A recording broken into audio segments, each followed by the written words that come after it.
1.3. Here without the fun, where we playeth nothing but chance, and more chance. This are not thine elder matriarch station.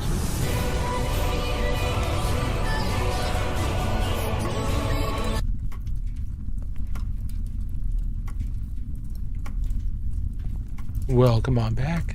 How's it going? Happy Tuesday. Hope you're all doing well. Make sure we get this Space Marine we've been working on centered here. Thank you all so much for joining us. Hope you had a great 4th of July if you're here in the US. If you're not here in the US, I hope you had a fantastic weekend.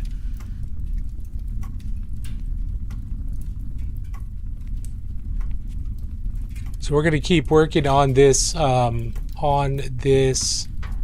Wolf Spear Space Marine that we've been kind of working on here and there for the last couple of streams. Been taking our time, just kind of enjoying the process of painting something, a type of Space Marine you don't typically paint, working a lot of grayscales. I'm not very good at working in grayscale, so this is newer. It's hard to get grayscale to blend well, in my experience, which is one of the reasons why I struggle with it so much. But there's going to be a lot of working back and forth between some of these grays here. Trying to keep things nice and clean, and yeah, so we'll just keep on working on that. If anybody has any questions, please don't hesitate to ask. I keep moving this thing out of frame. Let's back this up a little bit so we can keep it in frame there. Here we go. It's a little bit better, but yeah, this is a Wolf Spear Space Marine, so as part of it's a successor chapter, or classified as a successor chapter to the Space Wolves Space Marines, the kind of the Space Vikings of Warhammer 40,000. And the Space Wolves don't have a whole lot of successor chapters, unlike, say, the Ultramarines or quite a few other Space Marine chapters. The Space Wolves don't have very many. For one major reason is they don't follow the Codex Astartes, which kind of lays out the need for successor chapters. So the Space Wolves never really bought into that, never really did it. But this is a successor chapter made up entirely of Primaris Space Marines, so there were never any Firstborn as part of this successor chapter, and they were established by Guilliman, and reluctantly, grudgingly accepted by the Space Wolves as Space Wolf kin. So it's kind of a unique situation for them. Here we're going to be putting down some of the leather colors on some of the leather areas, leather sections, just so we get some more color in here. I find that adding a little bit more color here and there helps bring things into more into better visual context, so things start looking a little bit more pulled together, more refined, more finished, and then it helps to see things in a closer to finished state, to kind of see what needs to be worked on, what needs to be refined, what needs to be clarified. So getting these non-reflective surfaces painted up should help us with the reflective armor, help us see areas that really need more work. It makes those a little bit more obvious.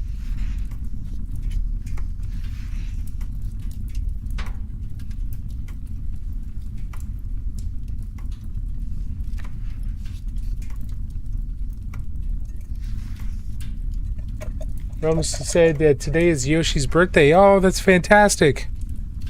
Happy birthday to Yoshi. That's awesome.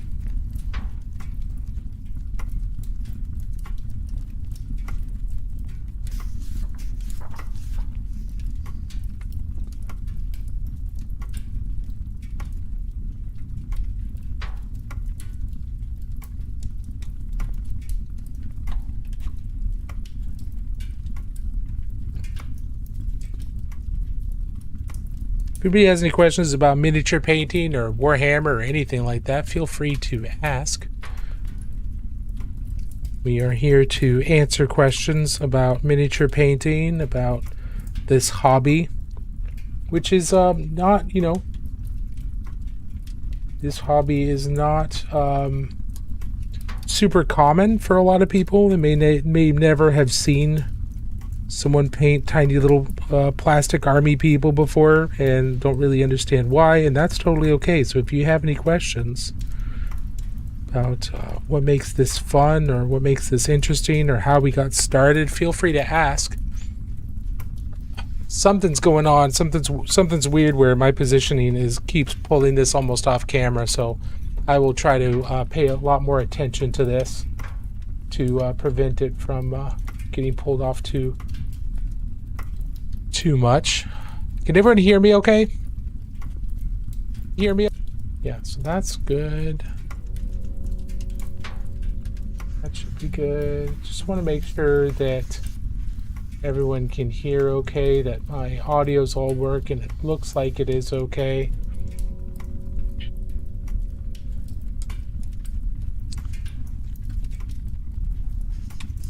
Let's see. So next thing we're going to do, just while we're waiting for the leather to dry, so I like to bounce around a bunch of different areas. So we're taking a look at where the light is bouncing off on these other sections, kind of this, and we want to start working on the reflections on the arm. So when you're working with more reflective materials, the direction the light is coming from is very, very important. But so is the direction that that you think people are going to be looking at the miniature is also very important, because both of those things will really strongly define where you should be putting those highlights, where you should be starting to add the optical illusion of light bouncing off of a reflective surface, because that is what we're doing here. We're creating optical illusions, and that can be a little bit more complicated at times, so it's good to take stock where things and see what needs to be improved, see what needs to be added to, what can be reduced. If you've overworked an area, or if you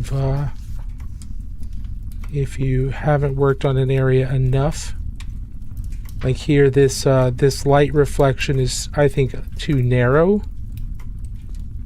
compared to everywhere else. So I'm using some really light gray to slightly expand the highlight down on the foot.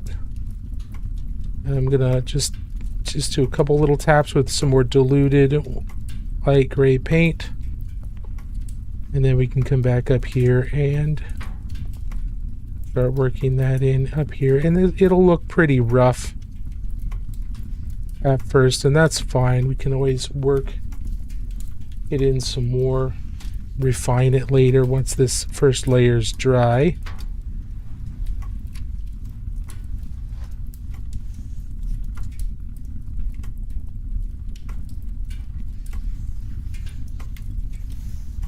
Let's see, from this angle,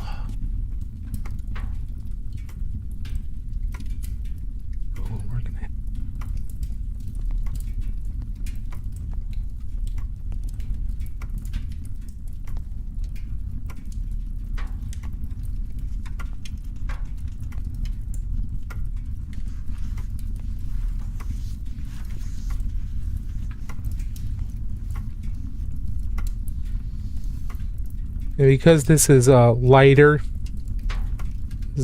color, I am going larger than I want to do, because when I do any kind of blending or glazing here, I'm going to be using a darker color to do the glazing, because glazing with a lighter color often ends with a lot of chalkiness. It doesn't dry very cleanly, and just because of the way the pigments are with like brighter colors, white specifically, it tends to dry kind of chalky. So I'm making these highlights a little bit bigger than I want them to be in the end, and then I'll use some of my neutral gray to glaze that down, a darker color that doesn't get as chalky.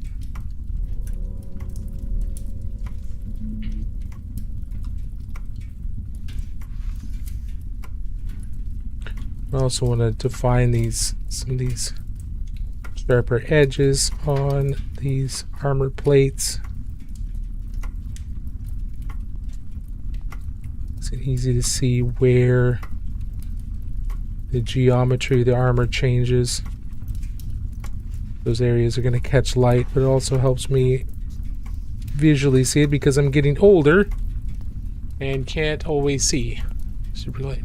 Coming along nice. Hey, thank you, Commander. Appreciate that, Commander Dante. Appreciate you stepping away from the Dark Angels and taking a look at my art streams here.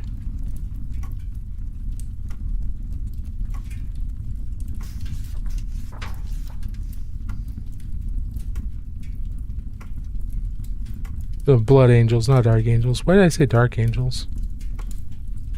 That's the lion. That's Azrael. That's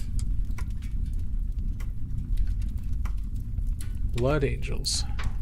Sorry you guys keep getting your butts handed to you on Armageddon, but thank God Games Workshop decided to reward all your recent victories with another Ultramarine character. That's got to be exciting, right? Brand new friend of the Marneus there. That's got to be really rewarding to have the Blood Angels efforts rewarded with a new Ultramarine character. That's exciting. I'm being completely sarcastic, by the way. It's absolutely ridiculous.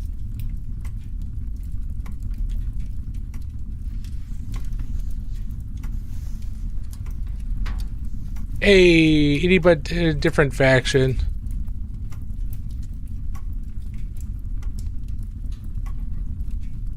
Yeah, I mean, Space Marine's a Space Marine. It's pretty cool when you get new Space Marines, but man, it's another Ultramarine, and it's not even one of those characters that you can like really easily paint to be something of a different whatever chapter you want. The guy's got Ultramarine stuff built into his model.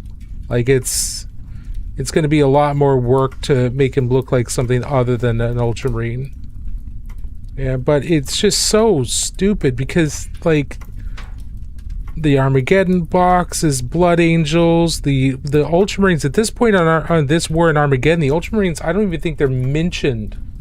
I don't even think they're in Armageddon yet.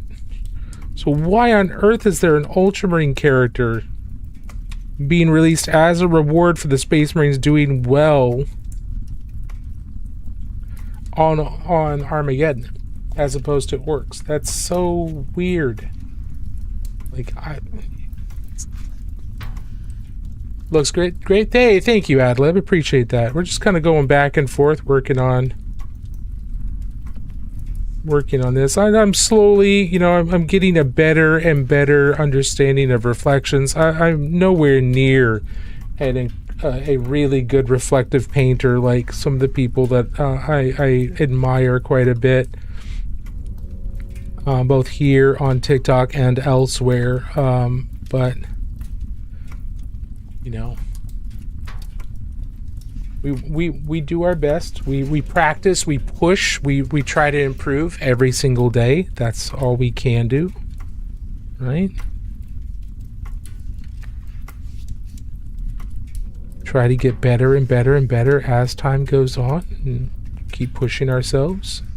That's kind of the whole goal, is showing you my efforts to become better, and hopefully that'll encourage those of you who are trying to get better to also continue to push yourselves and just see all the mistakes and things that I make, and hopefully that'll help you have more courage to try your own,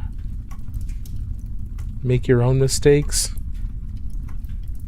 That's incredibly important. Making mistakes is incredibly important in miniature painting and in really any art. It's the only way you get better. So you don't learn much from success. You learn by making mistakes. You want to see Gabriel Seth? That would be cool. That'd be cool.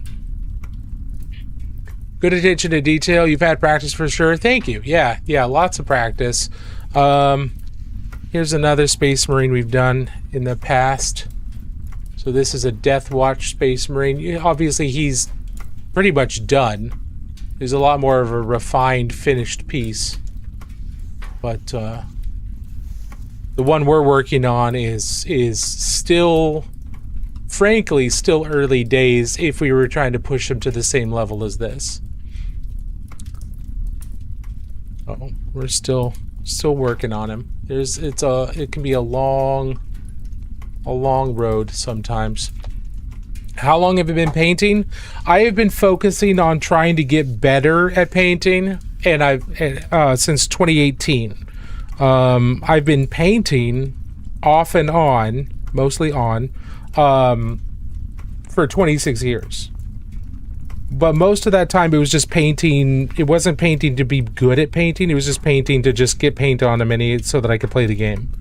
But I started to focus on trying to get better and become a better painter with a goal of competition painting and just doing the best that I can in 2018. And you know, I tend to be a fairly slow learner.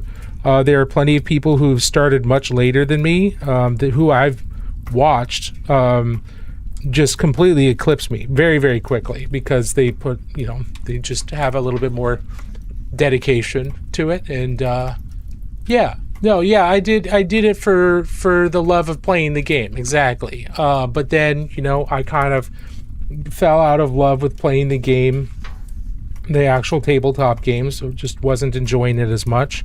But I realized just how much I enjoyed painting, so I really started focusing on this. And really the biggest thing was the biggest thing that really kind of geared me to try to get better.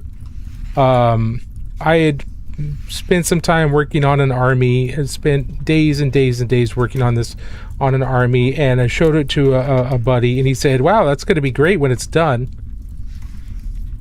And he was like, "That's a really good start," and I considered it done. And he wasn't trying to be mean or anything like that. He wasn't trying to tear me down by any means. But it just didn't look done to him, and he was just being candid, and that kind of destroyed me. There was a lot else going on in my life at the time that was very, very stressful, and kind of all came together and kind of destroyed my love of painting at that moment. And so I kind of fell out of painting. But then I realized once I stopped painting, I realized how important it was to me. So I said, you know what, painting is something that I really enjoy. It is something that helps me with my stress. It helps me with my mental health. I can't let someone's accidental backhanded comment, because it was an accident, I can't let someone's accidental backhanded comment destroy that. So I determined, like, okay, even if I'm not going to be playing the game, I'm going to get better at painting. I'm going to sit down and I'm going to practice. And so, yeah,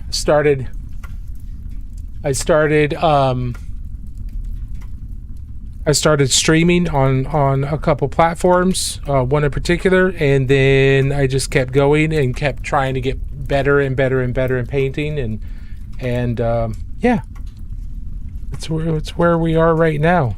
I still play tabletop games, mostly small games or indie games.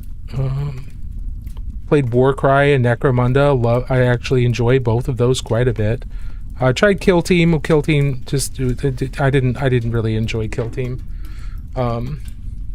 It was a lot more hardcore than I was really expecting or wanting to do.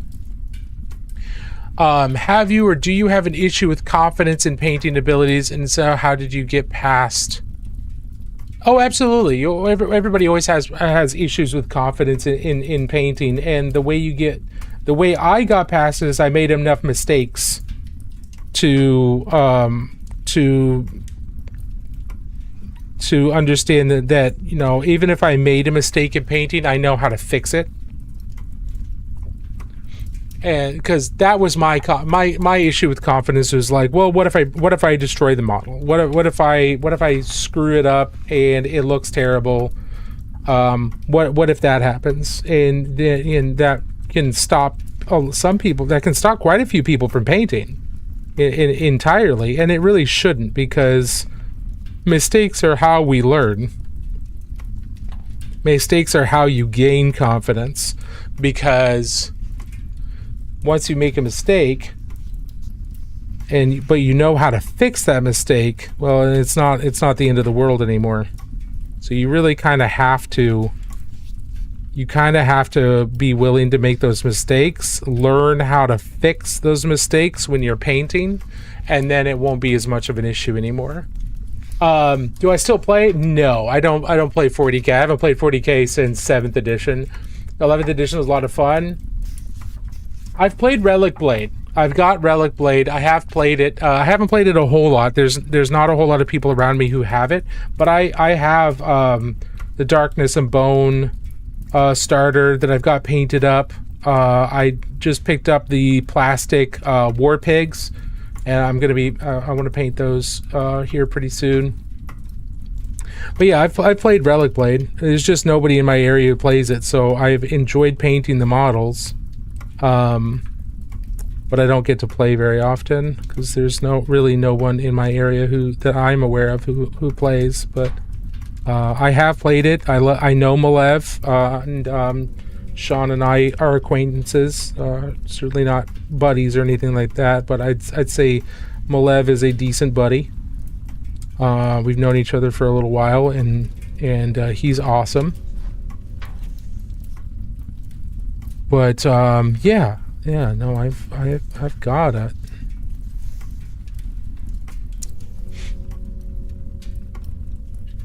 Good evening, Mr. Wizard. Remember, you can't ruin a model by painting it. That's very true. You cannot ruin a model by painting it. You can always paint over it. You can always reprime it, or you can always strip the paint off of it with things like isopropyl alcohol or simple green. All of those things will strip the paint off, and then you can repaint.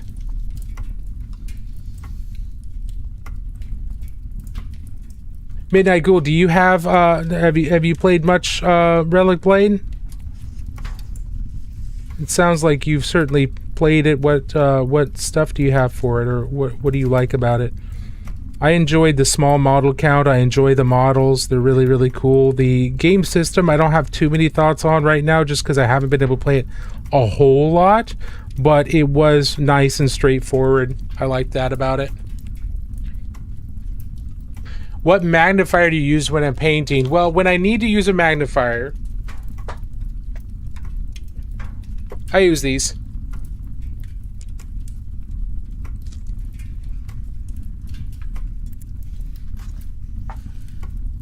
I use these, and I've got like a these have a ×2 lens in them, and I bought those off of Amazon for like $15. They're not expensive at all. Yeah, absolutely.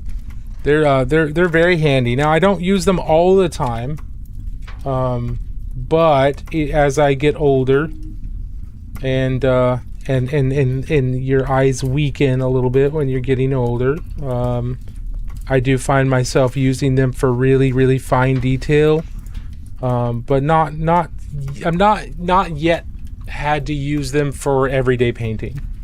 I'm sure that is in my future,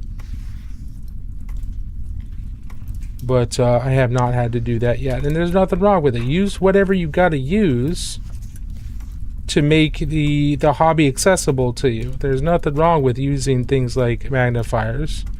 I find that there are certain details that I simply cannot see clearly enough to paint to the level that I want to paint them on, especially on competition pieces or things that are that level. I can't see them clearly enough, so there's nothing wrong with using them. And like I said, eventually I'll probably have to use them for most of my painting. There's nothing wrong with that. It's just how it be. It's just how it goes.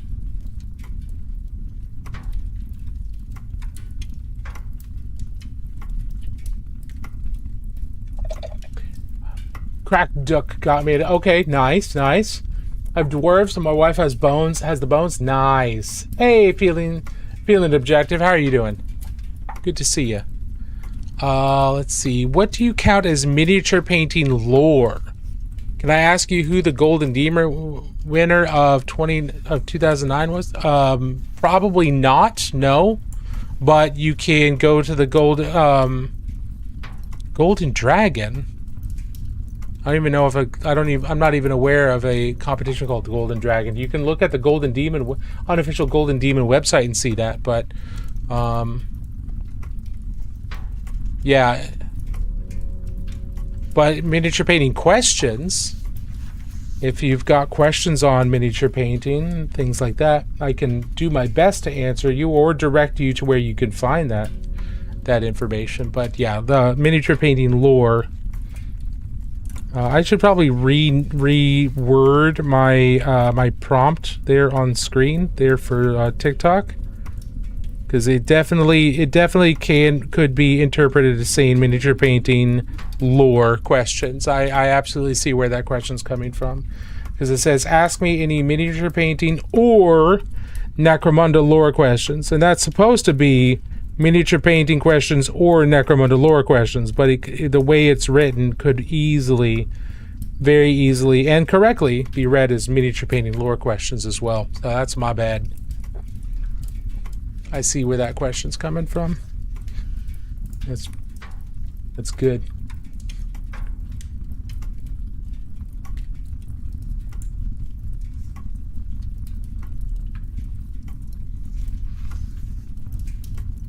See, that's nice. It's calling things like that out is on one hand kind of cheeky, but on the other hand, it's good because it's like, hey, this could be clearer.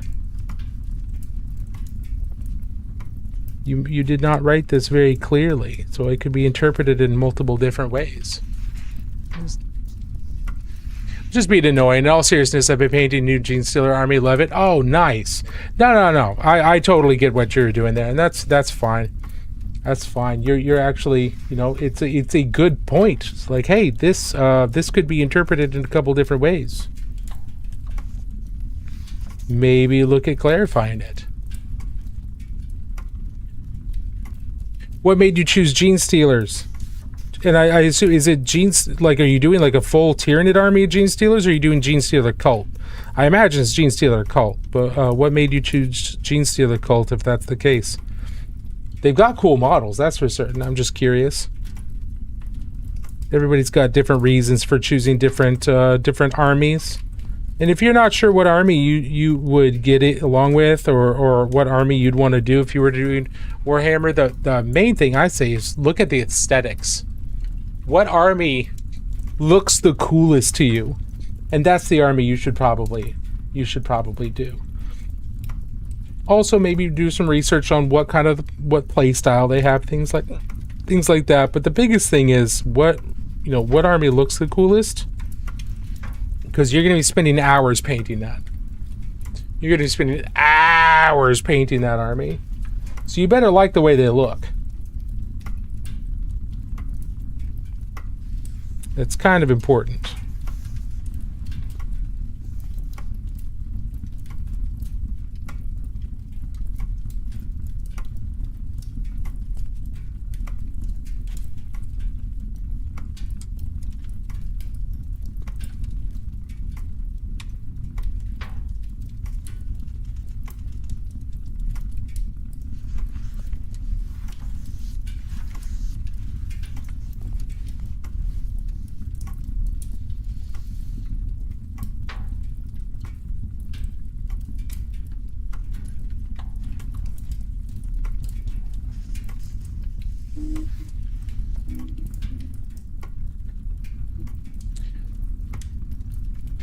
Let's see. G's Tiller called with Brood Brothers because they got tired of running guard during 8th edition to 9th edition. That's fair. That's why you chose Sisters. Yeah, Paragon, absolutely. Sisters have really cool looking. That makes sense. The one reason I like the Imperial Aegis so much, every unit is different. Go to sleep. Gus, you leave Paragon alone. I don't get to see him very often. If he wants to sacrifice some sleep for hanging out with a cool Space Marine model, then you let him. But Paragon, seriously, you should probably go to sleep at some point soon. So I'm almost never on when you're on, so but you should probably sleep at some point. I can't. I need to work. Oh no, it's 4 o'clock in the morning for him. Oh, he's an adult. Rule of Cool is supreme. Absolutely, Midnight Ghoul. Made an extra long chainsword. Now I just need a mini, like an eviscerator chainsword. That's cool. Extendo, like the Extendo chainsword. I'm having trouble deciding on the dirt bike colors. Funny enough, TikTok next text limit. Oh, I gotcha.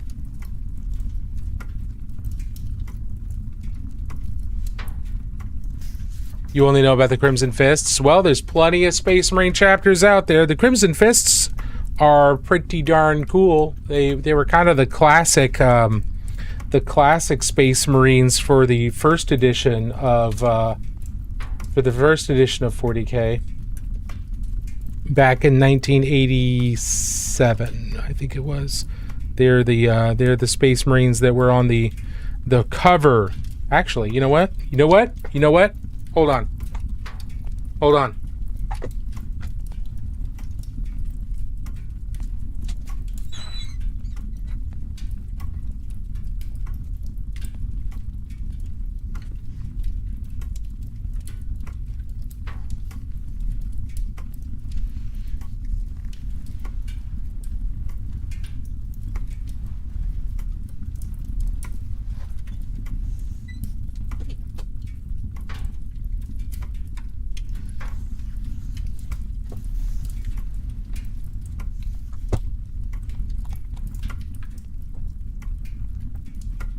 I have 2.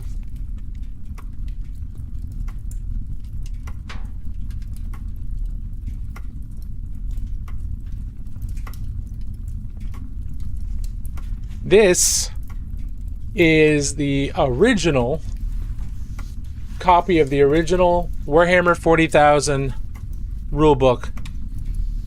This is an original copy of it. I have a hard copy and I have a soft cover. The hard copy is,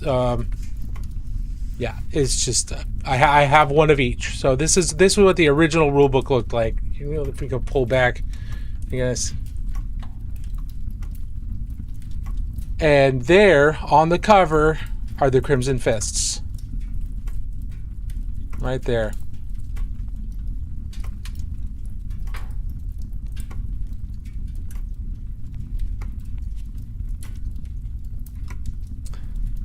Yeah, no, these are, I mean, God, look at this art. Should I do a TikTok on like some of the art pieces in here? I should probably do a TikTok on some of the art pieces in these older books, because these they're so good. Yeah, 19. I'm gonna cover up like. Yeah, let me see. How can I do this? Right there where my thumb is. 1987. 1987. Cover painting by John Sibbick. So this cover art painting was by John Sibbick. Now, you're not going to catch GW naming their artists anymore. They just refuse to do that. They refuse to credit their artists properly. But this back in the day when the GW team were based, when they were a bunch of punks, when they were a bunch of like actual 1980s British punk kids, they knew what they were doing. As much as they didn't know what they were doing, they gave credit to the proper people. They don't do that anymore. But yeah, the Crimson Fists, huge in 40K.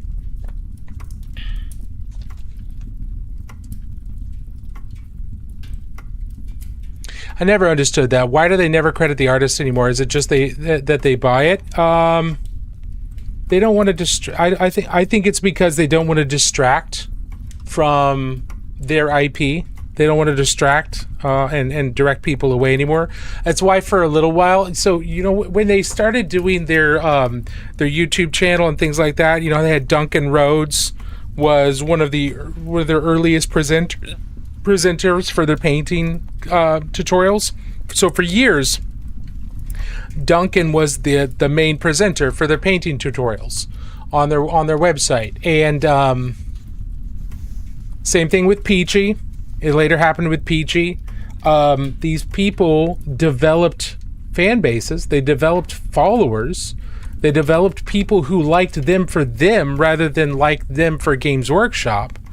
And Duncan tried to use that to say, hey, I'd like to be paid a little bit more, because they're paid okay, but I'd like to be paid a little bit better. And they refused. And so he left, and he took his fan base with him, started his own thing. And so Games Workshop isn't super excited about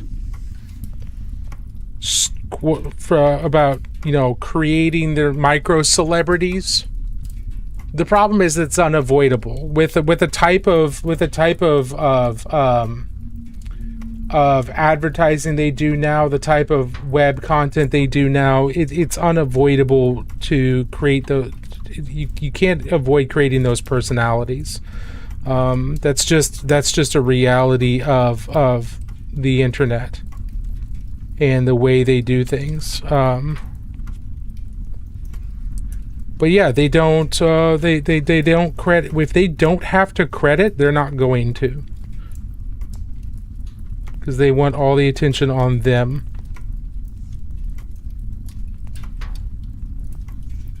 And I get it. I just think it's stupid. Yeah, in a lot of ways. Older than you, yeah. I just got into this series. Any good books to learn about characters? Well, there's Orthodox. There are tons of characters within Warhammer 40,000. So are there specific types of characters you're interested in learning about? Imperial Guard, Space Marine, something different? Because there are books that cover a lot of these characters, but are there any that you find yourself the most interested in, or the types of factions you're most interested in? That can help us give you some recommendations. If you're just looking for recommendations on like good like some of the better Black Library novels that cover the Imperium and stuff like that, we could give you that. But if there's specific characters you're interested in, we'll certainly give you better information there. So they got greedy again. Yeah. I also really enjoy the Carcharodons and Salamanders. Maybe I lied in a few chapters. No, that's okay. The Carcharodons and Salamanders both have really cool things about them. Now, don't get me wrong. No one in 40k is good. There are no good guys. Everyone is bad. Everyone is bad because everyone is doing horrible things in the name of survival. But there are no good guys. The Salamanders are good to those who they deem worthy of being good, and only good to humans. The Carcharodons aren't good to anybody. They do their duty, but they actively buy slaves. They actively raid and murder imperial worlds, with the specific goal of gathering more slaves to crew their spaceships and stuff like that. So they're not great people either. They're cool. Like there's a lot of most factions are cool in a way that like Darth Vader is cool. Like the guy's a bad guy and he's a badass, and it's really cool to see him just go all out and be bad and that kind of stuff. But you're like, I wouldn't want him as a neighbor.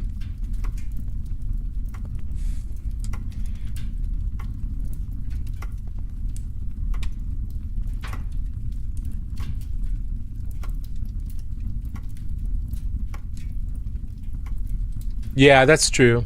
Personally, I want to build an all-Kroot army. Just imagine all-Kroot faction. Yeah, absolutely.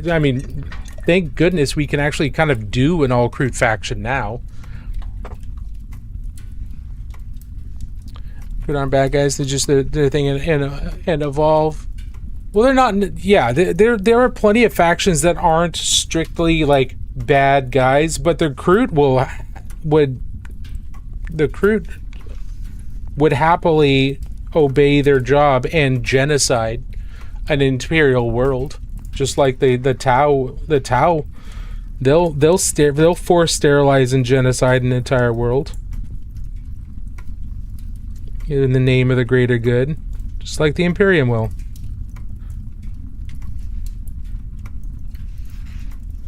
There's nothing good about that. But there are factions that are like more, maybe not as actively choosing to be bad and just kind of are.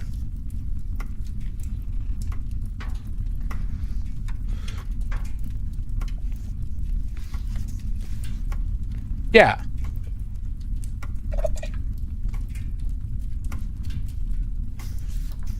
So just keep that in mind. There's no such thing as a good guys in 40k, but there's a lot of cool stuff.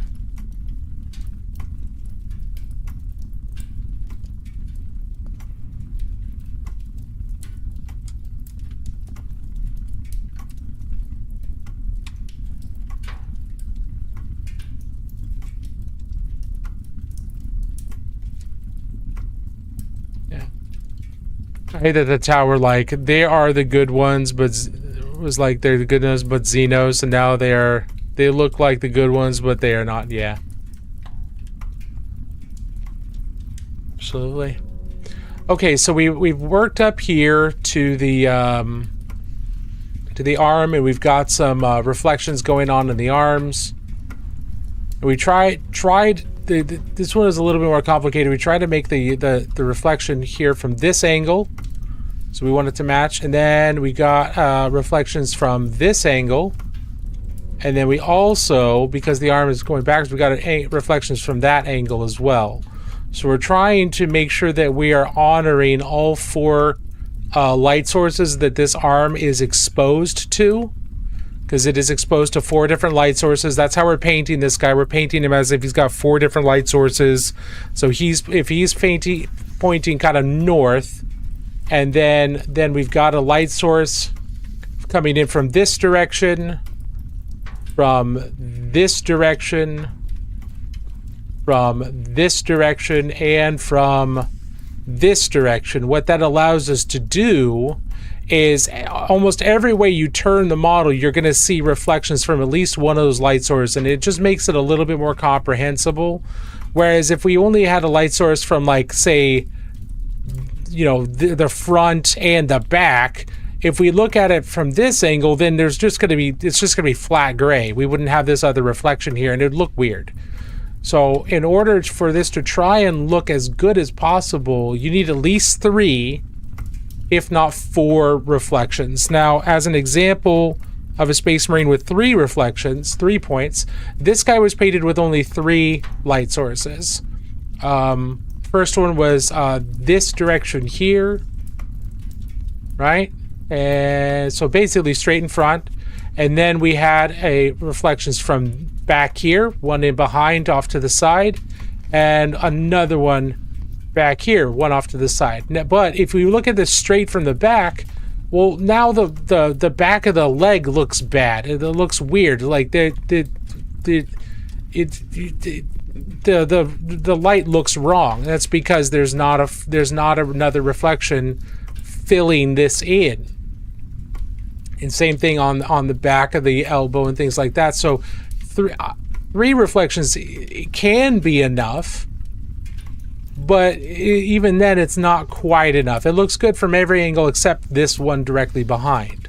Now, the reason I didn't do one directly behind is because I was originally planning on doing a backdrop, and I might still do a backdrop.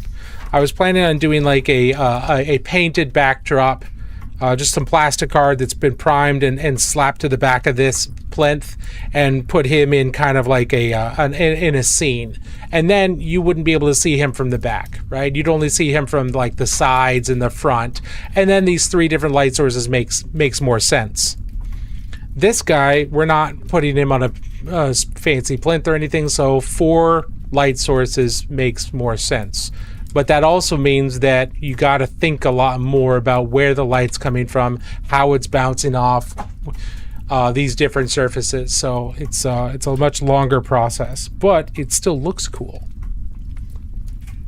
What are my thoughts on speed paints? I think speed paints are super useful. Speed paints, contrast paints, things like that. They're very, very useful. They're very, very appropriate to be used in certain circumstances and for certain needs. I don't use them right now just because that's not the type of painting I'm trying to get good at.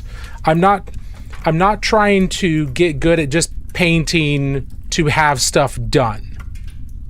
Speed paints, contrast paints, their whole purpose is to paint quickly so that you can get stuff on the table fast. And they're great for that. That's not my purpose for painting. I do use them as filters and things like that every now and then, but generally I'm painting to be good at painting.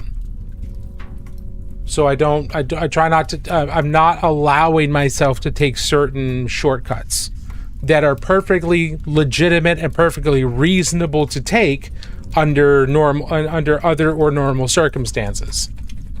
Does that make sense? Let's see. Flash kits, shooters, or boys. I got 3 units of each with 10 and 10 and 20 models respectively. Reserves. I have no idea. Earthmova. I am not a player. I don't play.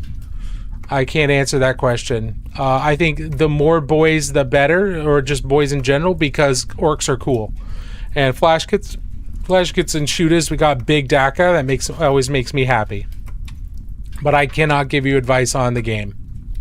So I have not played since 7th. Or remember, if you find good guys in 40k, expect them to die and fast. Yeah, that is very true. Lamenters are pretty good guys. Yeah, Lamenters are and were pretty good guys. That definitely not very unfortunate of being a Lamenter, but still remember, Space Marines are brainwashed children whose entire purpose is to murder people that aren't like them.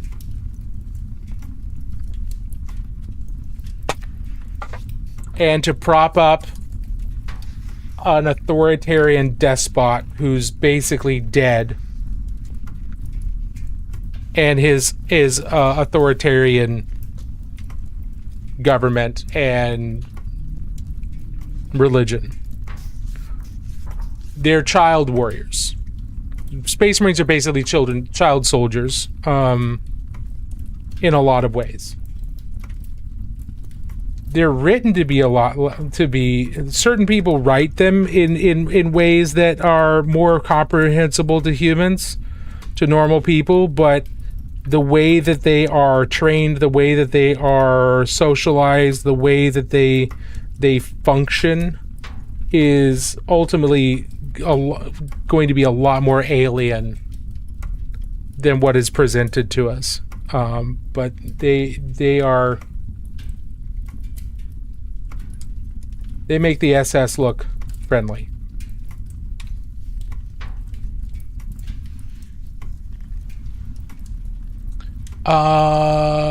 Let's see. Orcs are good guys. They don't know that killing is wrong, so they're innocent by default. There is an argument there. There is an argument there.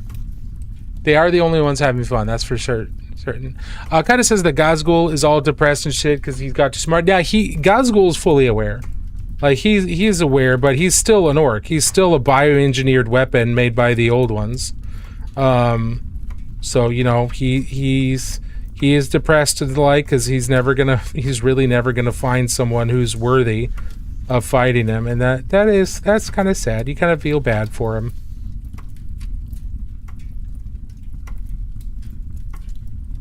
He's like, oh, he's like a toddler whose brain has just started developing object permanence.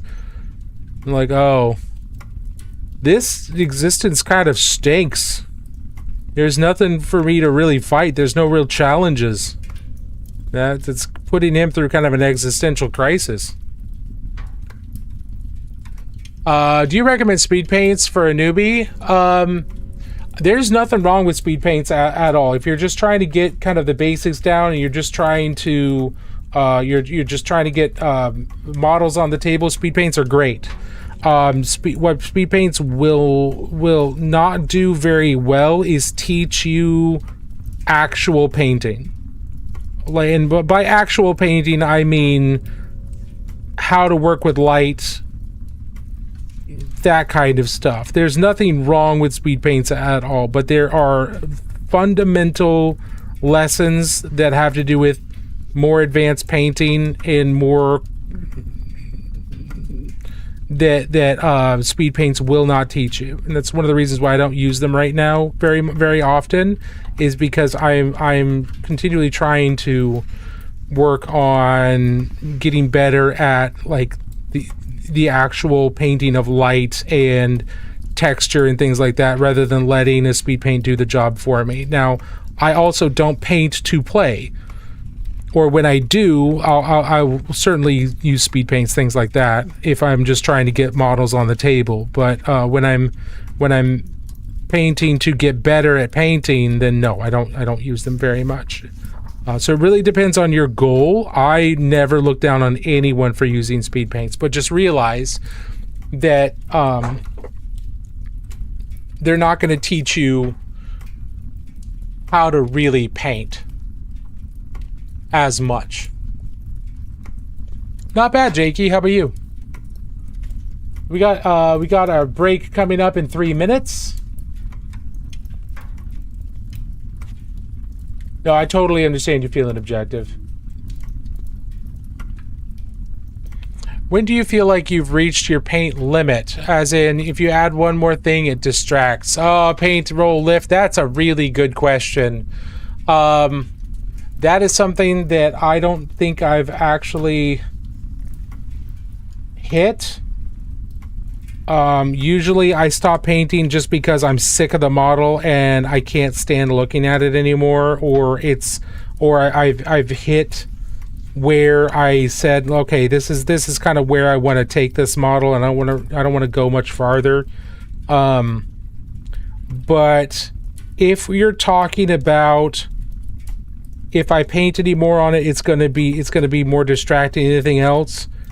Yeah, that has to do with more with composition than amount of time spent on painting the model, because you could use huge amounts of time blending two colors together in a really basic paint scheme, and you could spend 50 hours just doing that, as opposed to, 50 hours adding a whole bunch of details and things like that. So when the model starts getting really, really busy, yeah, then you got to make a judgment call of like, okay, if I add any more to this, if I add any more scratches or any more freehand to this, it's gonna start distracting from things, and that's a composition question rather than really a time question, and that can be hard to answer.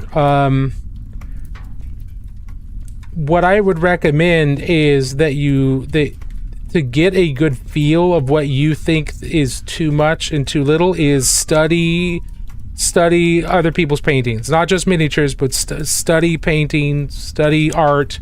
Look at other things people have done, including miniatures, obviously, and to help you get a grasp of when things are being too busy. Also talk to people. I don't know that I can give you a really hard and fast answer to that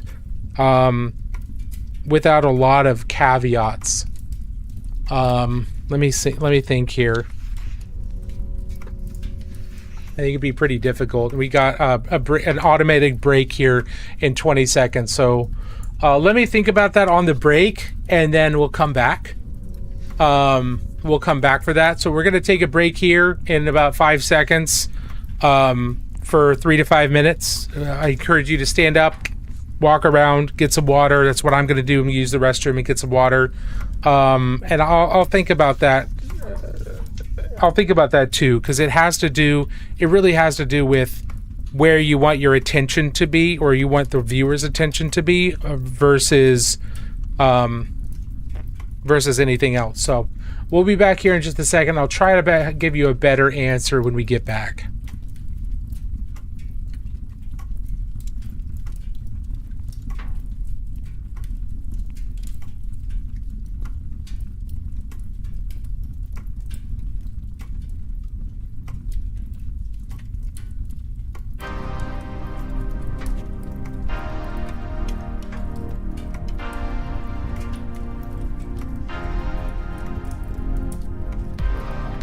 I'm looking into the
All right, we are back. Thank y'all for hanging out. Appreciate it. All right, let's see. There were some questions. Let's see. Paint Roll Lift says the answer you just gave pretty digestible and dig it. Things went, hey, no worries. Glad that was helpful. Anything else from anybody else? No. How long is this break? Is it just to manage my time and come back up? Oh yeah, it's generally 3 to 5 minutes. I think that went a little long, so sorry about that.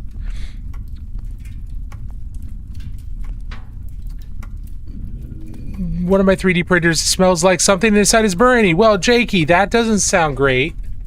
You should probably check on that. That sounds potentially bad day. It sounds bad.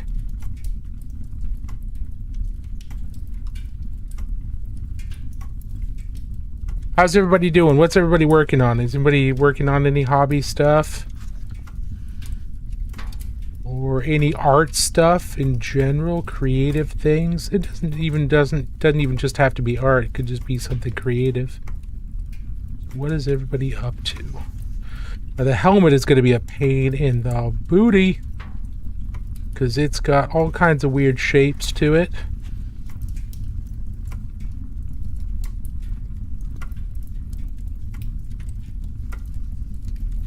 We're going to have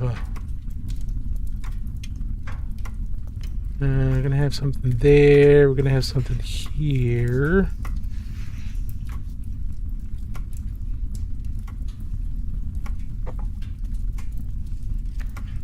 Big ass diorama. Nice. What kind of diorama? Is this for like armies on parade, or if this is something for something completely different?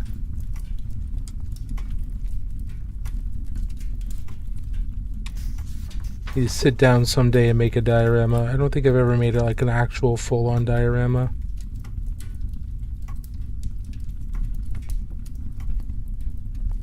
I've had ideas for dioramas to do in the past, but I've just never done them.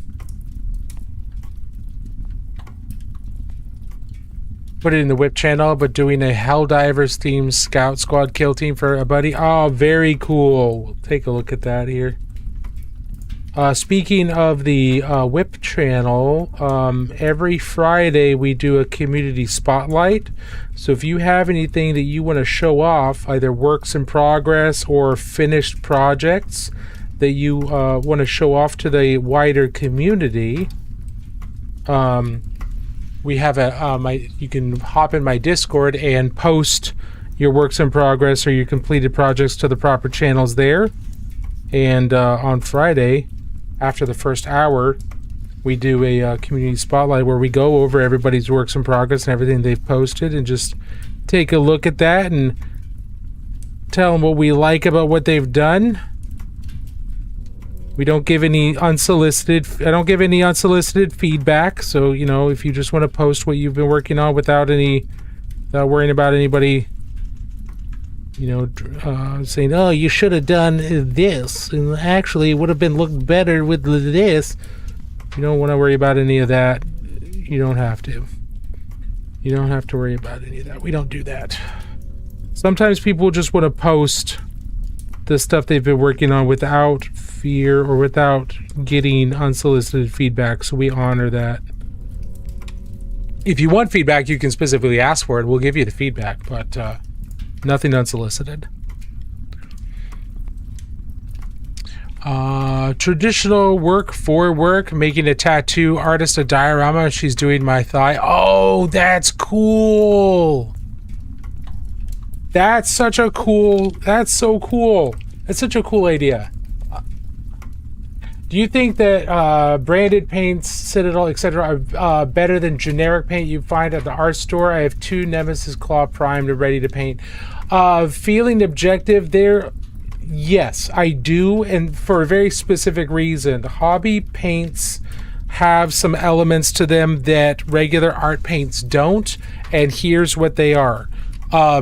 Regular art paints, if you do higher quality artist paints like that soft body or heavy body or even golden, high flow, they are very high in pigment. So they've got lots of pigment. They're really intense, and that's good.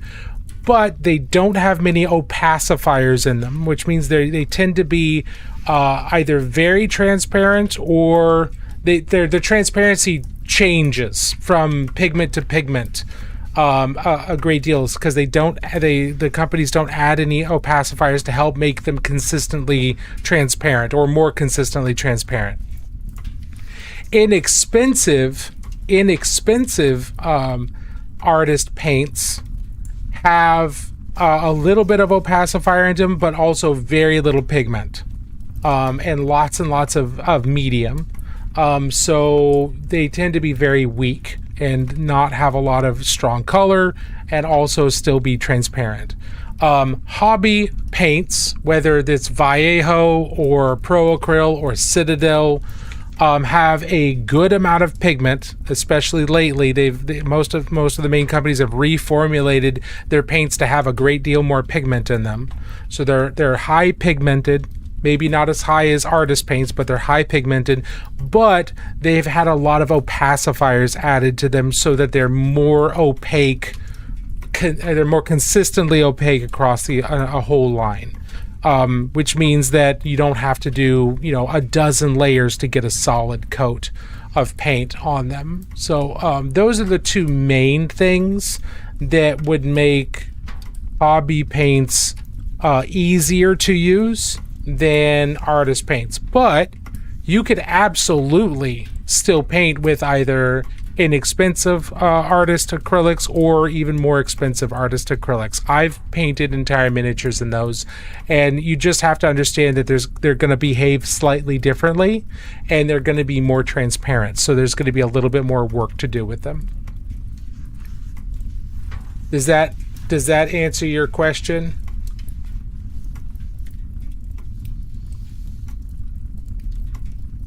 Hey, Johnny. How's the session going, brother? So far, so good. We've just slowly been working on the armor here. So worked on that for a bit, and then we're gonna start working on. I do want to work more on the leather to help get that settled out a little bit more, and then there's more details. We still got a long way to go. There's a lot to do on this guy if we want to do him to a fairly decent standard, a fairly high standard.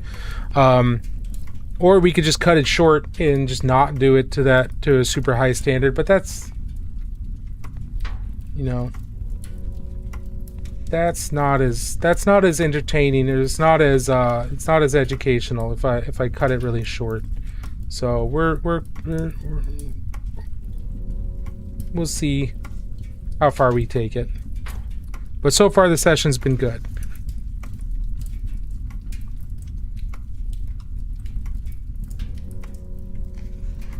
Now again, when we go into these lighter colors here, we are painting them bigger than what we would typically use, because we're going to come back in afterwards and glaze darker colors over them to help blend them a little bit more. And so because we're going to be coming in with those darker colors and glazing, we're making these highlights bigger than the final highlights we want them to be, just because we know we're going to lose a lot of this, a lot of what we're doing here.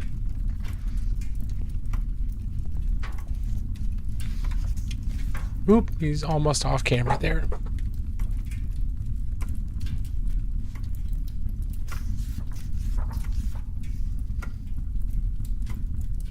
Yeah, happy to help. Now, don't get me wrong. There are plenty of people, of people that paint miniatures with those artist acrylics. They can absolutely be done, 100%. It's just a little bit. There's just a little bit more work going to be involved. And if you're comfortable with that, then go with it. For a library card. Ooh. Hey, thank you so much for gifting that sub to Sinister. We'll get Sinister your library card here in just a second if you're around. Give me just a moment here. You can start getting that library card ready.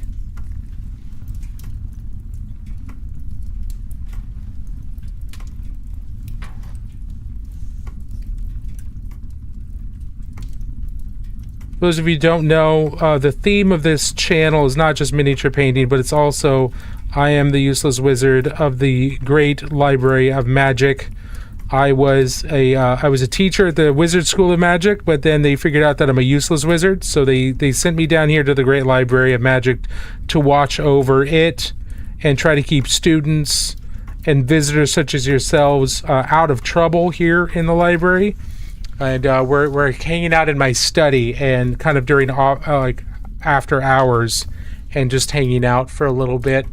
And we talk about all kinds of different stuff here. So the kind of the feel, the vibe is, we're hanging out in my study in the Great Library of Magic. And those people that support the stream on one of the channels, one of the subscribers on one of the channels, they all get a library card to the Great Library of Magic. And I have a physical library card that I fill out and give them a stamp for each month that they support, for each month of their support. And it's just kind of a fun thing that we do, which I'll be filling out here in just a second for a brand new member named Sinister, who was gifted a subscription.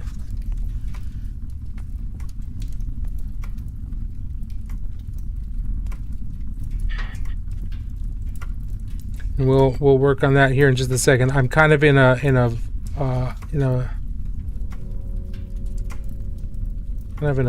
not a flow state. I'm kind of locked in at the moment. I want to get this last these last highlights in here real quick before we go give Sinister their library card. Give them their stamp.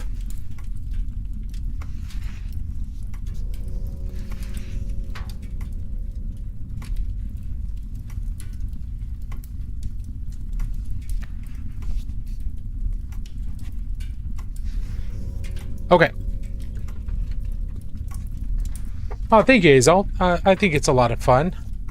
Sorry, I'm new to TikTok and trying to figure out how to reply. Hey, yeah, replying on TikTok Live is very difficult. I'm not sure how easy.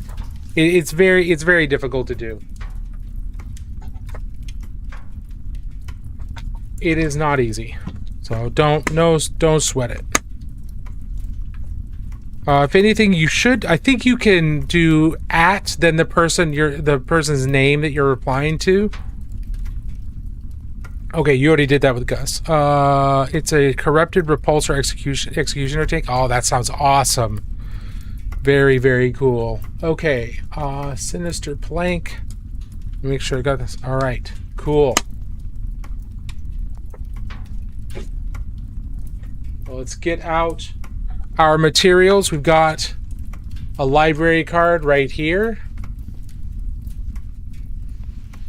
And then I've got my ink and my quill pen that we used to fill out the username of the person whose library card it is.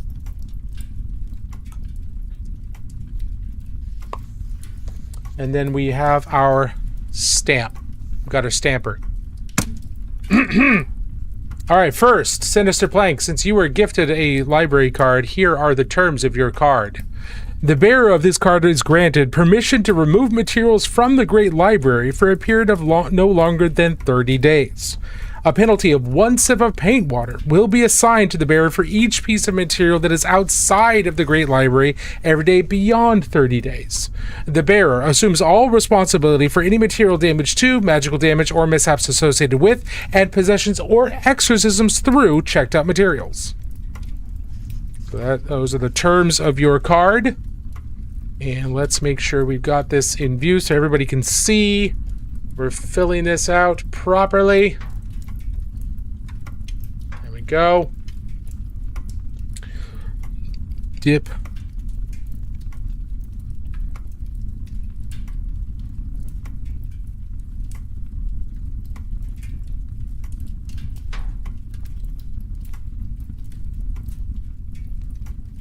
Sinister Plank.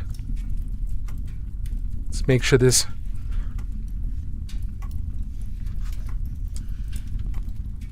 Make sure this is dry. So Sinister Plank, there is your name on your library card. Your very own library card here at the Great Library.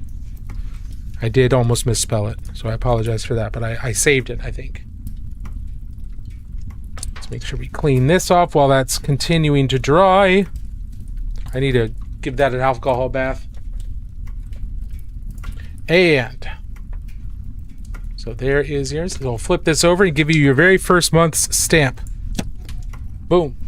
Look at that. Beautiful. Look at that. Look how gorgeous that is. It's a beautiful first month stamp. Very nice. Now, if you can't see anything,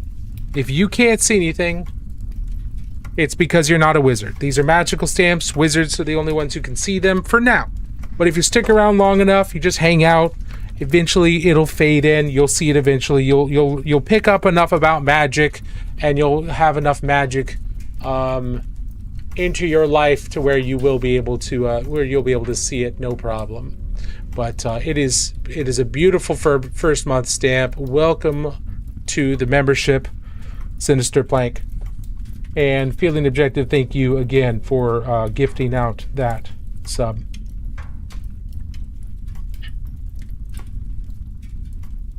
Warp sorcery. Yes, tis indeed warpcraft. 'Tis indeed. Call the Inquisition on me, why don't you?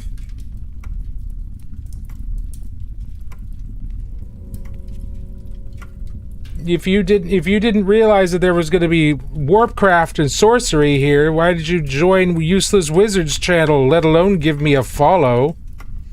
That seems suspicious.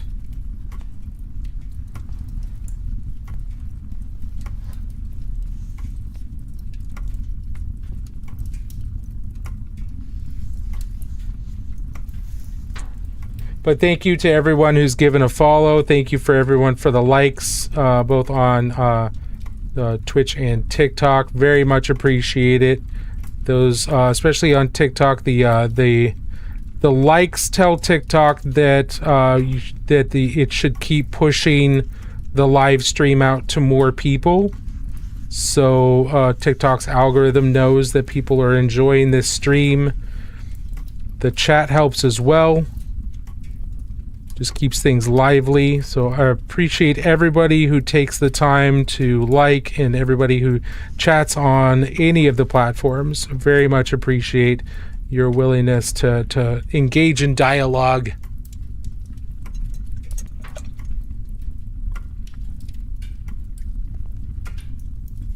Keeps things going. Those of you who are just hanging out, you are also appreciated. Very much so. Anybody who's just chilling here, thank you very, very much for chilling.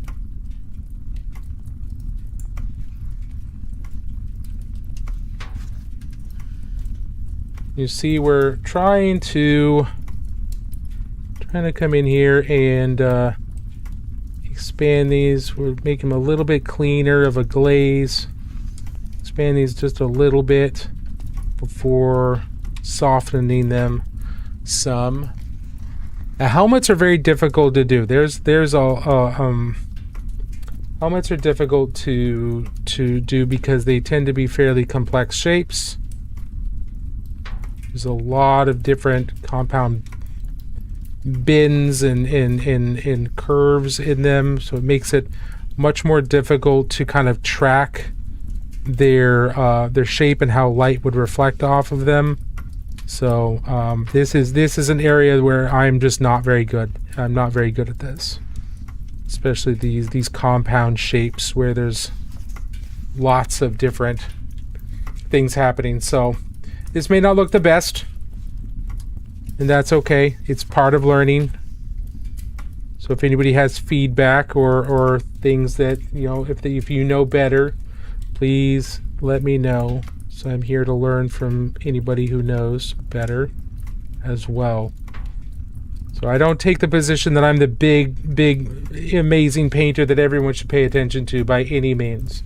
I'm happy to share the knowledge that I have, but I'm also fully aware that there are much better painters out in the world than I am, and I try not to let my ego take control of any of this, because I am constantly looking at people's paint jobs that are just miles better than mine, and keeping in mind that that's where I want to be. That's not where I am yet. And I think everybody who's looking to become a better painter, that's the proper way to do it, is look at people, and not as I'll never be that good, but that's my next goal, that's where I want to be. And look at better painters as inspiration rather than, oh, I'm never gonna get there. And that can be difficult to do. Like, I get discouraged all the time. I get discouraged by people that are much better than me all the time, and that's just kind of how it goes sometimes. But it's important to remember that they were the same spot as you someday in the past, so you can get to their. Gotta believe that you can get to their spot, where they are now, eventually.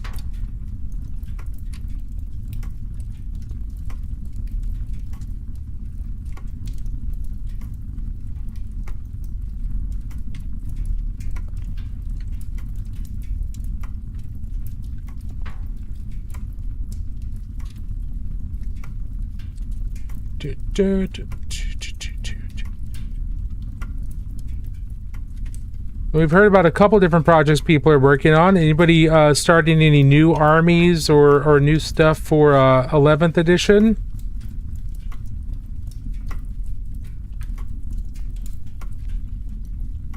I'm not doing any armies, but I did pick up the couple of the Space Marines from the Armageddon box, just because they're really, really cool, and so I want to paint them. I've been working on assembling them. Been waiting for their bases to dry so I can add some tufts and stuff to it, but here's the chaplain, and I'm keeping the backpack off of them and the helmet off of them. I'm going to paint those separate. I've got the librarian here too, and then I've also got the captain with relic shield. I'm looking forward to painting these at some point. I also picked up the 3 new eradicators, the dudes in Gravis armor, because I love Gravis armor. If I want to paint Grimdark Dark Angels, how should I prime them? I don't have an airbrush to layer. Grimdark is usually characterized by darker colors and lots of environmental texture, weathering, things like that. So I would recommend priming them black, and probably the best way to do that, if you don't have an airbrush, is either by brush priming, or use a rattle can, use a spray primer, and then work up your colors, and then you can start adding things like weathering and things like that to them. But priming them is probably a rattle can or brush on primer. Let me know if that answers your question or if I misunderstood. I very well could have misunderstood your question.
So are we talking about...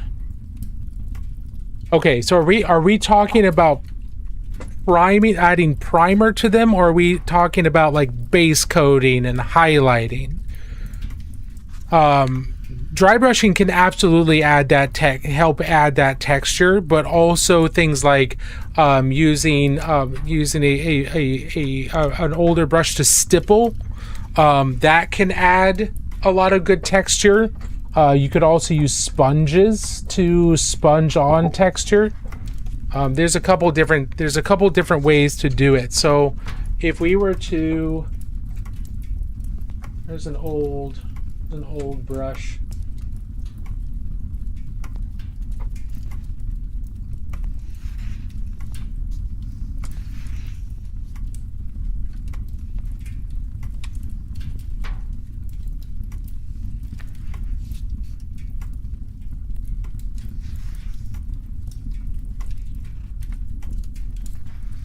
So if we're dry brushing, that's scraping a brush with very small amount of paint on it across the edges to get a little bit of that paint on those edges, and that ends up doing this kind of an effect.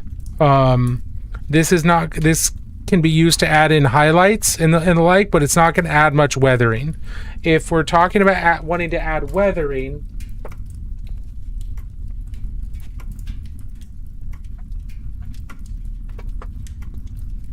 then something you can do during your priming process, or just after priming, or even base coating, is taking an older brush and stippling.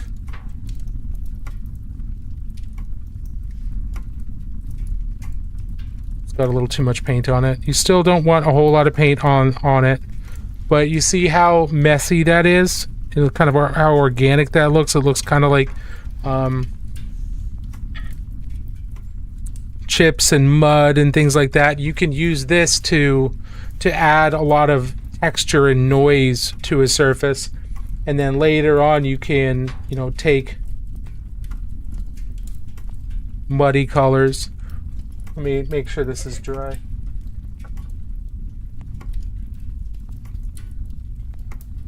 And you can take other colors and paint color over it, and they'll look pretty. Or you can take those darker colors or those other colors, and you could stipple with those instead, and get like muddy effects and chips and rust and things like that using stippling. There's a couple different ways to do it, but if you specifically said prime inside your initial question, so I assumed we were talking about primer, and which is the first step before adding any paint. You should always prime your models before you add paint to them. And so then primer is chemically and has chemically different than regular paint, and has a different application process. So I'm sorry if I misunderstood your question.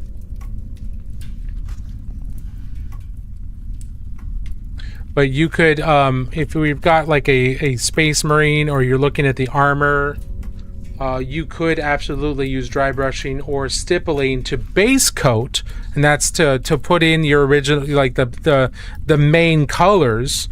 So if we're doing Dark Angels, you could get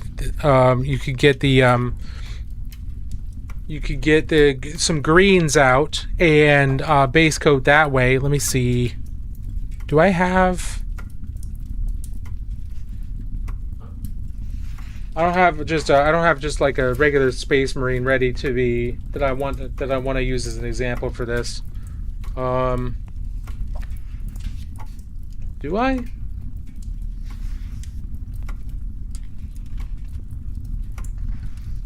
No. I understand what you're asking now, so I apologize. I misunderstood the first time around. Let's just do the small part down here. So if we've got this Space Marine here, he's been primed, and if we wanted to do green in like a highly textured style, green,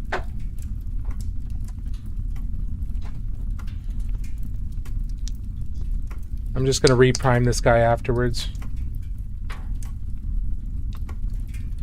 if we were to do this guy and we were to, we've got him primed and we want to do kind of a textured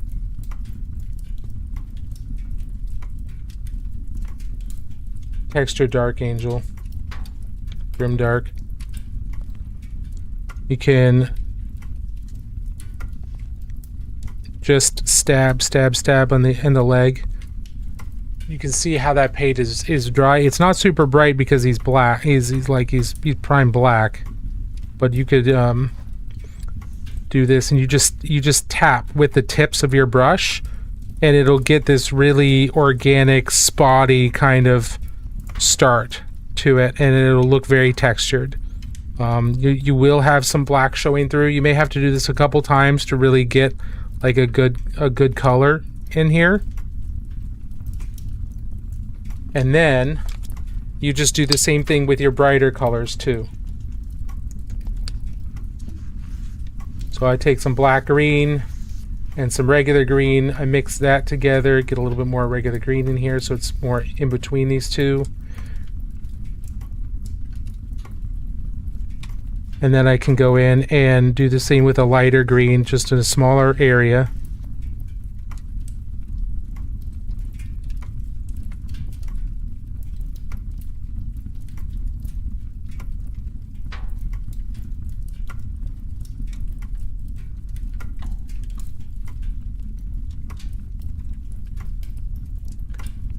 But do you see? Really need to let this dry. And there's going to be, you're going to do multiple passes of each one of these colors, because stippling is going to leave a lot of texture behind, but because it's leaving a lot of texture behind, it means it's leaving a lot of gaps in the armor. So this is going to end up with a much darker result than if you were to use an airbrush, or if you were to just use regular painting. Because that texture is going to let a lot of that black and the darker colors from before through, but it is going to look a lot more dirty and rusty, or dirty and weathered. Does that make sense? Anybody who's watching, I don't know if the original asker is still here or not. I may have gotten frustrated with the fact that I misunderstood their original question, so that's my bad. But does what I'm talking about make sense with this stippling and how you just build that up and you see how textured that is? And this is a way to give your Marines more of a grim dark feel and make them look a lot more battle worn. It's also fairly fast to do. I did those 3 fairly quickly, so this is a way that you could fairly quickly get the base coats on your Marines. But just keep in mind, it's not going to look really clean, and it's not supposed to. It's not supposed to look clean. Or you can just go up in brightness there and then add more layers in afterwards. And this is going to be painted as a spear of the Emperor, just because I wanted to do one and I had the shoulder pad for it. So we might do him in that style. I might sit down and just do him through stippling in his armor. Makes sense to me. I like adding some brown and black stippled into the edges. Yes, absolutely. Lux Inferior, 100%. Could absolutely do that once you get your base coats down, and then you come back in and add your chipping and things like that. Because grimdark painting, the grimdark style, which is different than blend shitsu, the grimdark style really tends to focus on the environment and the impact the environment has had on the subject of the in this case the character that's being painted. So that's why so many of them look really dirty and grimy. It's because that entire style of painting focuses on the effect that the environment has had on that character. And that's where a lot of its character comes. That's where a lot of the style and a lot of the vibe of the character comes from. Let's see. Ramsky, I painted the lion armor and cloak the same shade of green. How can I get more contrast, some contrast now? All the small details of the armor are done as well. Ramsky, are you still here? Sorry, I wasn't able to answer your question before I got... Okay, cool.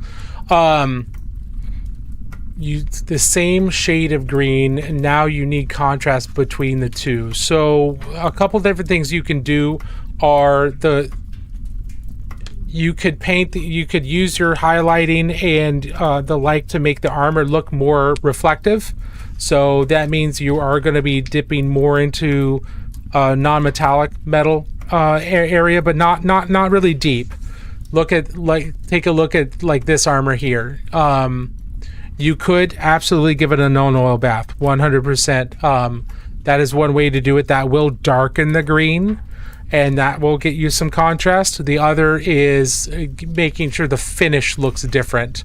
So a non-oil bath will change the hue. Well, it won't change the hue, but it'll change the values on the armor to be different than that on the cloak. So that's absolutely one way to do it. Another way to do it is make do your highlights and stuff on the armor so that it looks more shiny, whereas the cloak, you have more diffuse highlights, which will help it look more matte. That will get some finish contrast. But yeah, those are two different things you could do. The wash will definitely help, but then changing how you highlight the armor versus the cloak would help with that. What are diffused highlights? Yeah, that's a really good question. Where are my examples? Oh, I know. Give me just a second. I'm gonna grab my examples to help you see that.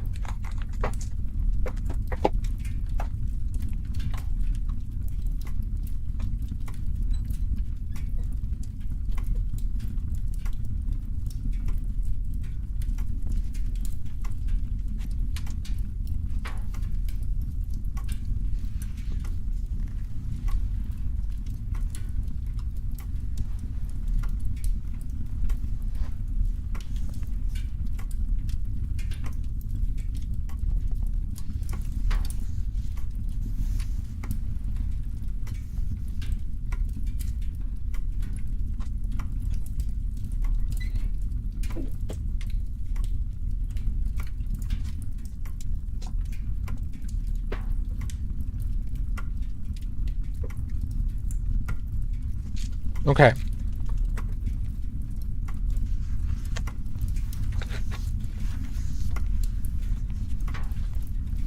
So this is the easiest way to kind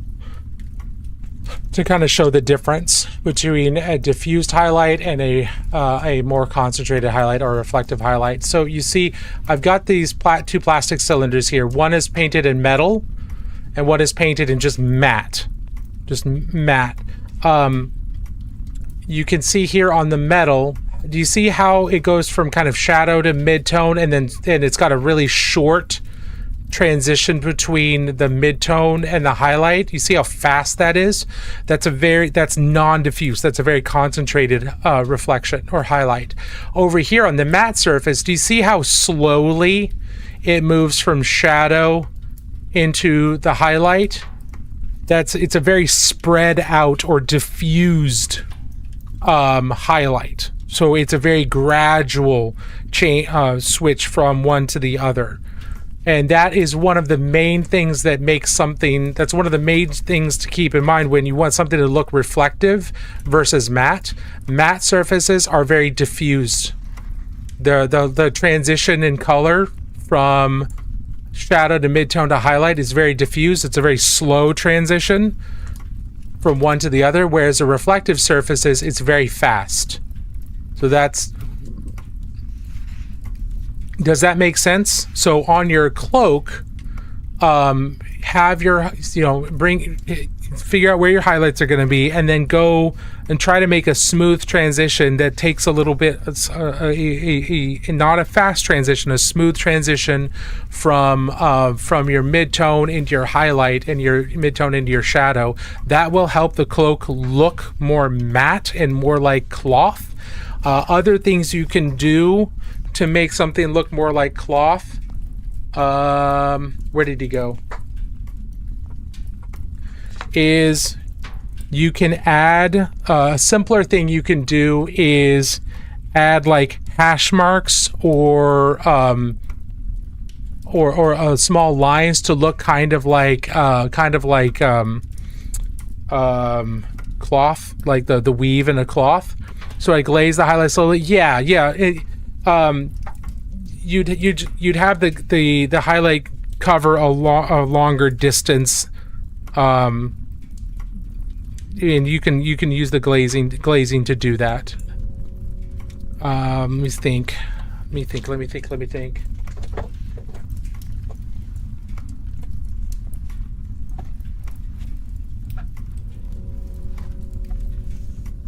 Where did all my reds go? How do I keep losing these things? Keep using reds for all kinds of different things, and I keep misplacing them.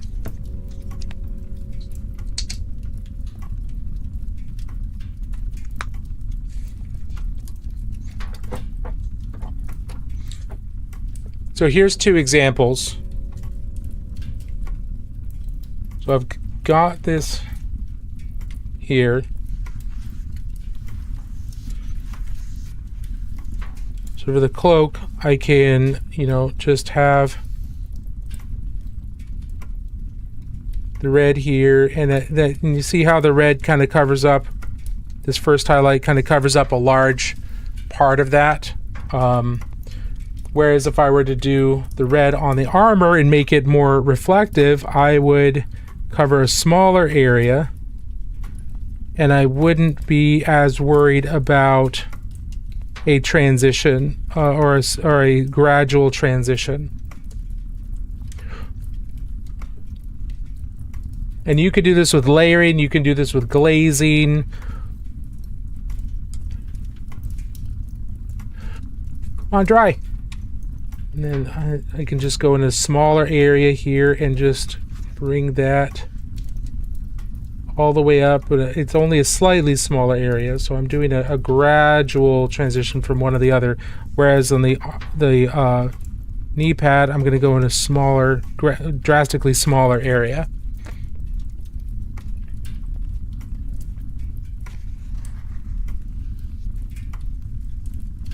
I can continue to concentrate this in towards the knee more and more.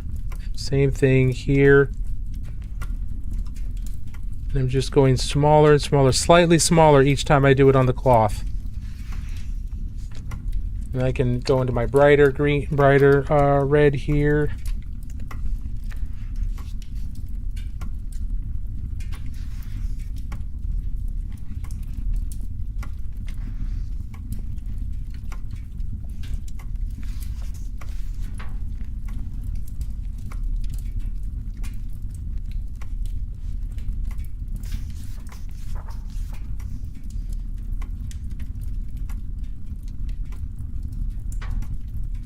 You see how much slower this transition is from the shadow into where the highlight is, whereas up here it's going from the shadow into the highlight much faster.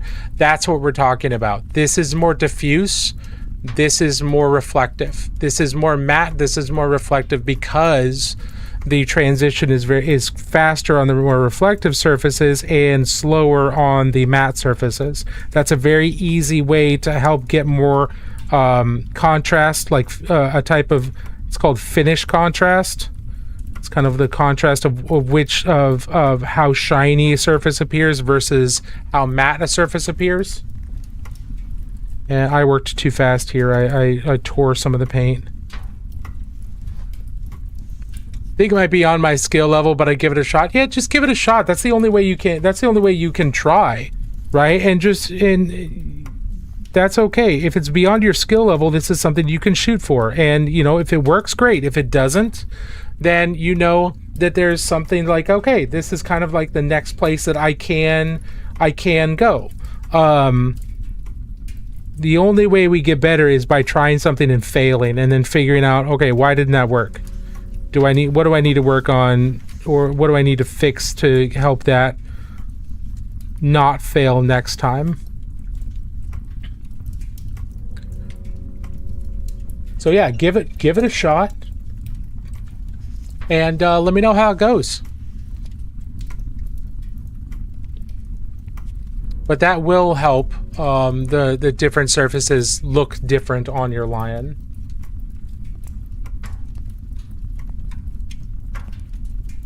But yeah, your first thing, the wash absolutely will help differentiate the armor from the rest of it. But there's just more you can do. Absolutely. I hope that wasn't too overwhelming.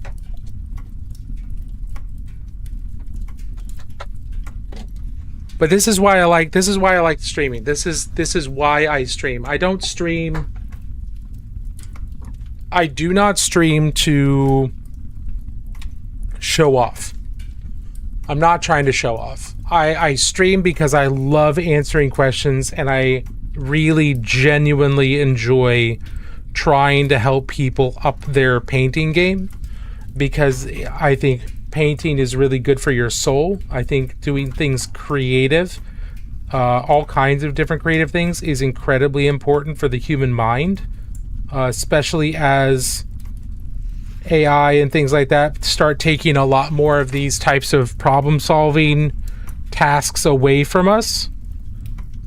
I think doing creative hobbies where we have to problem solve and we have to think through what is going on and kind of have to analyze why isn't this working. I think that's incredibly important, because if you lose your ability to try things and fail, and then you're not gonna think clearly, and you're gonna abdicate more and more of your thought process to other things. And so, as work forces us to use AI more and more, and school may force us to use AI more and more, we have to find things to exercise our brains with. And it's just something that I think is incredibly important. And even before the advent of AI, I think that doing things that are creative and things that are not related directly to work or school is inherently really good for your brain.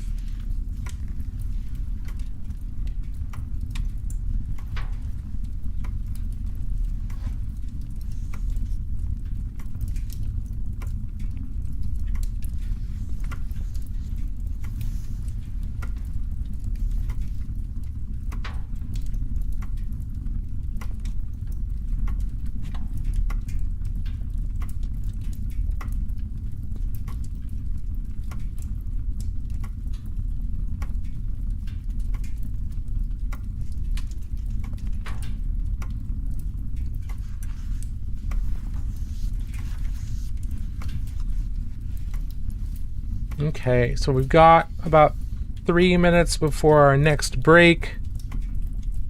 Thank y'all for sticking around. I appreciate it.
Okay, I want to work on, for these guys,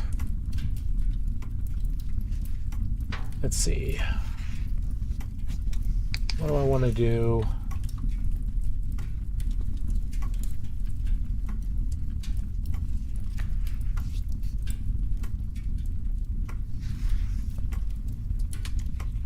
So I want to paint these as some really clean white.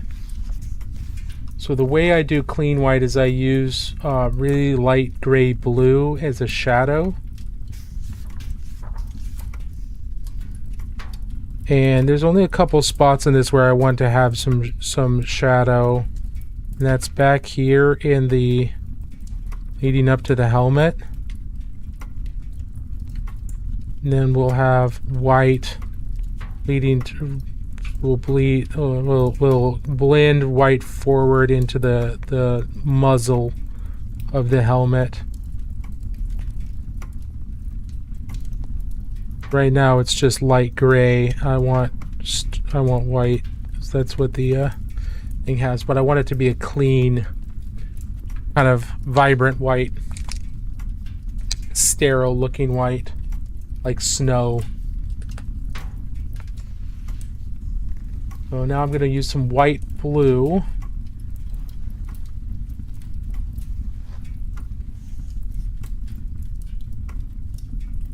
And for most of this is just going to appear to be just straight up white until we get to the pure white, and then some of the difference will be available. I was off camera. Sorry about that. So I'm using white blue, which is a near white, very light blue color here. I'm trying to be really careful with it, so I'm not pushing it too far, not going too thick with it.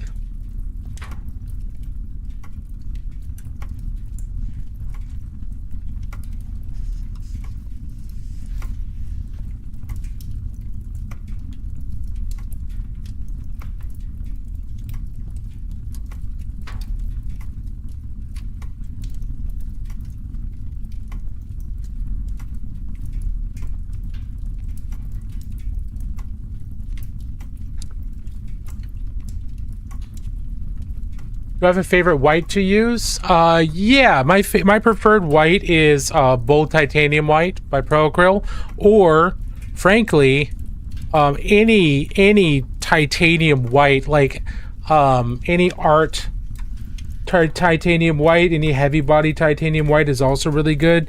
You're not going to get a purer white than like titanium white right now, and the heavy body stuff or the artist level stuff is really, really good. It's really, really punchy. Now the thing with white is it is very, very easy to mess up and to make look gray, just like it's easy to mess black up and make black look gray. White reflects all the colors around it, so white can be very, very complex. If you're going for more like a more realistic kind of white, if you're just otherwise, you know, just try and keep white as pure as possible. What faction?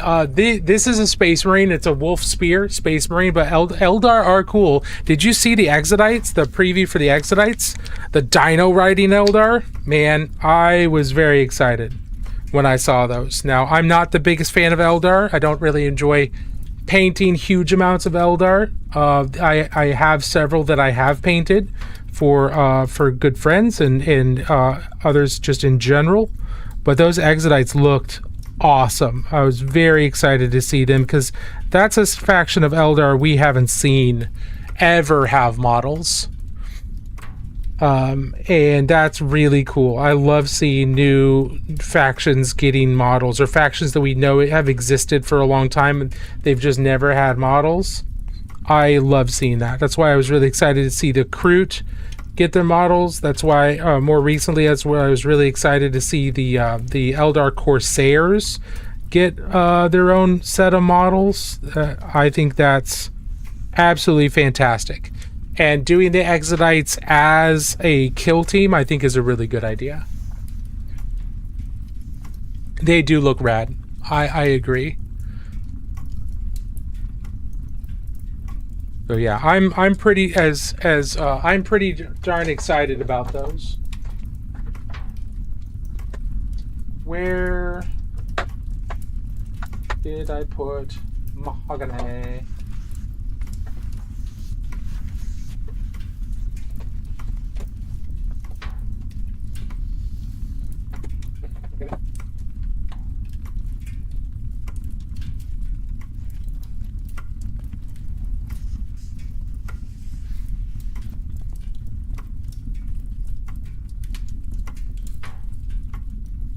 Oh, we just had ads go. Shoot.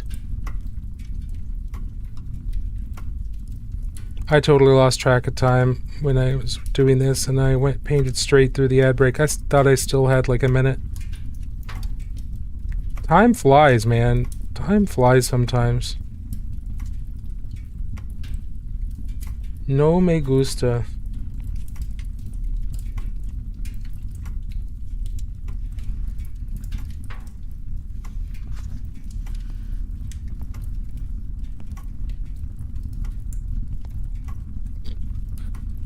But when you're painting lenses, be as careful and clean as you can. If you mess up, that's fine. Just, you know, come back in, go back to your other paints, and then just clean things up as neatly and cleanly as you can.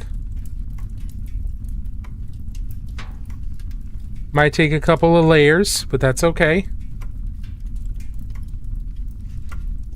So it's going to take a couple of layers to get this these white spills cleaned up here. These over paintings that I did with white, or with with red on the white. That's okay.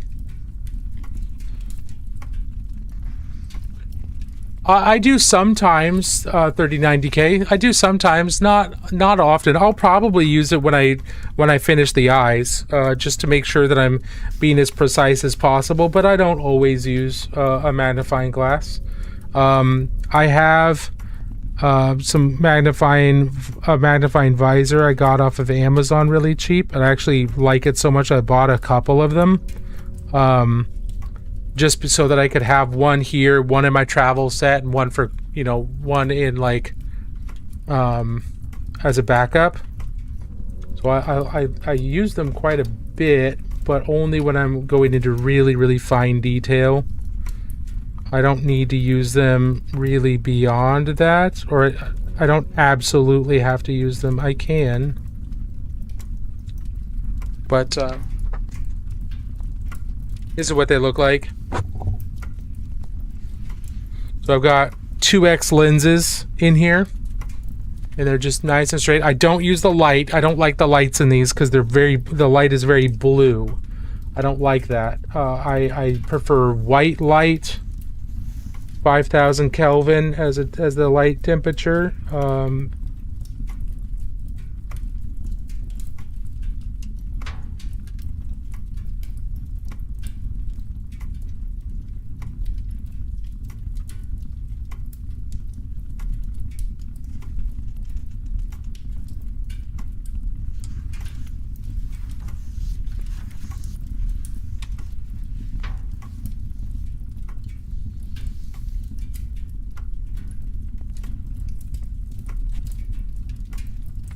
Ugh.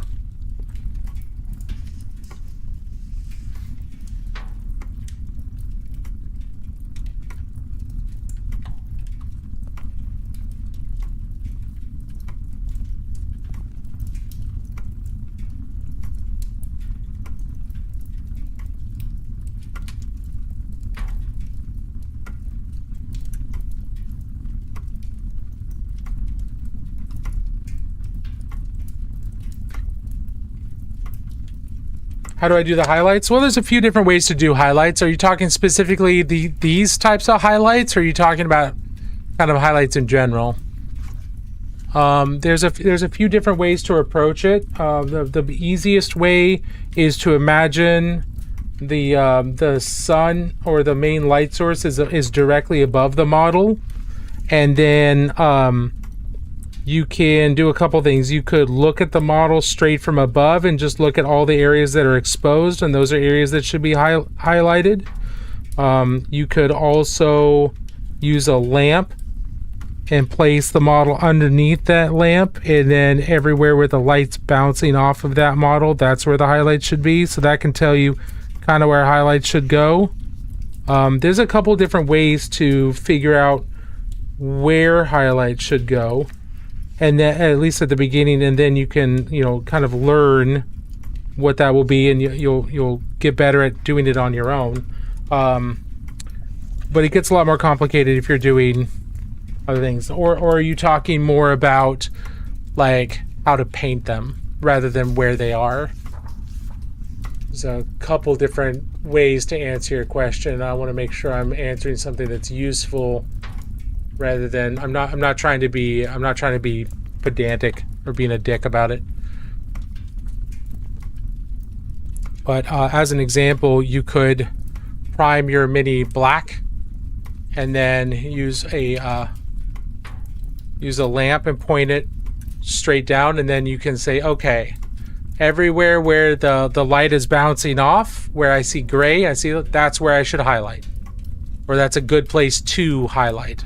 That's one thing you could do. And oftentimes I'll do this and I'll take a picture. And especially if it's a model I've never done before, I'll take a picture of this and then I'll know where the highlights go. Or you can, with more and more practice, you can start to visualize where where highlights will be based on experience. It kind of depends. Now, the way you can paint highlights, you can just do edge highlighting. You can do layering. There's a lot of different ways, so I'm not sure exactly what question you're asking. What chapter are you painting this guy? This is a wolf spear. Painting him as a wolf spear, which is a Primaris specific chapter of or successor chapter of the Space Wolves.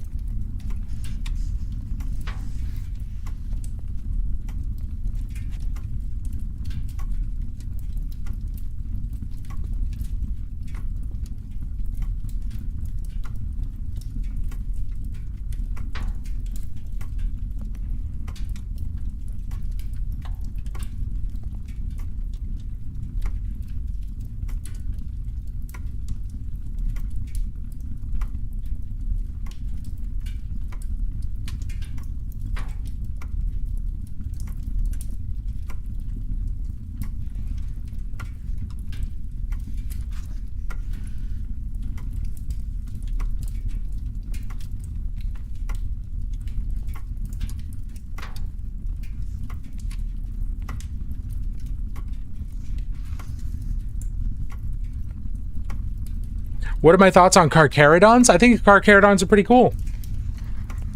I kind of like their Pacific Islander type of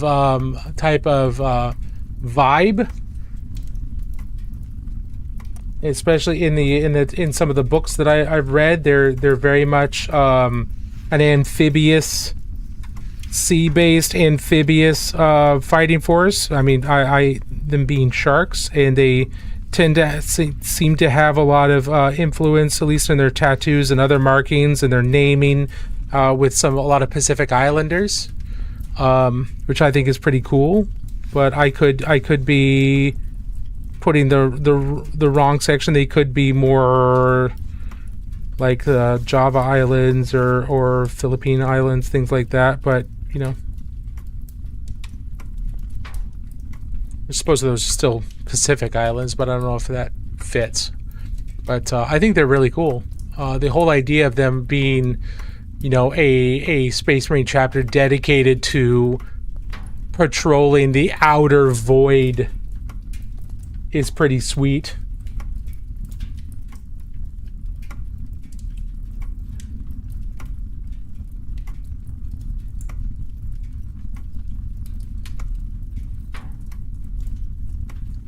I haven't painted any yet. I don't paint every single Space Marine chapter, so I just haven't. Yeah, Tyberos is pretty darn cool. I think people hype him up a lot. He's obviously gigantic. He's obviously terrifying. But I mean, he's nowhere near the size of a Primarch. And I think people hype him up for the memes. But he is terrifying, like genuinely terrifying. Don't get me wrong. Genuinely a terrifying Space Marine. And I'd love to see an official model of him. I think that would be super cool. I'd love to see more official models of these smaller, somewhat popular, but not super well known Space Marine chapters. But GW's gonna make stuff that they know is gonna sell really well. To at least they're gonna hit minimum numbers versus something that's just cool. I don't know how well Carcharodons would sell. I know for certain people they would sell gangbusters, but I don't know if they'd sell enough to justify the sprues and everything. But it'd be sweet. It'd be very, very cool. Do you think he has the height of a Primaris? Maybe of a Primaris, but definitely not of a Primarch. I keep seeing people saying, "Oh, he's as tall, he's as big as a Primarch." No, he's not.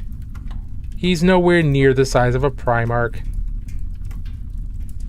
No Space Marine, whether they're Firstborn or Primaris, is the size of a Primarch. Primarchs were freaking gigantic. Thunder Warriors were bigger than Firstborn Space Marines, and Primaris are about the size of Thunder Warriors now, and those were smaller than the Primarchs. The Custodes are smaller than Primarchs.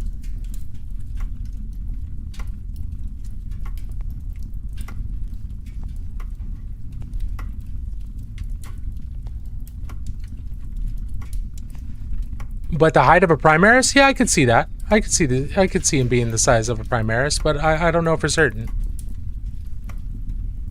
So 39DK, did you have any clarification of what you were talking about with the highlights? Were you talking about these highlights specifically, or were you talking about highlights in general? I don't want to waste your time by explaining something that you didn't ask about because I misunderstood. And if you're not here anymore, that's fine. No worries.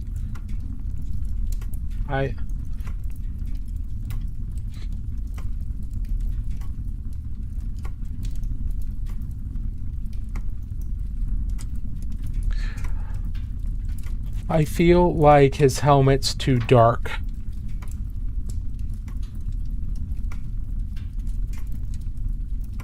I feel like I don't have enough mid-tone and I've got too much shadow here. So we're going to go in and we're going to expand the mid-tone in a couple spots and then expand the highlights some more, because the armor's supposed to be light gray, and right now his helmet's reading medium to neutral gray, and that's not what I want.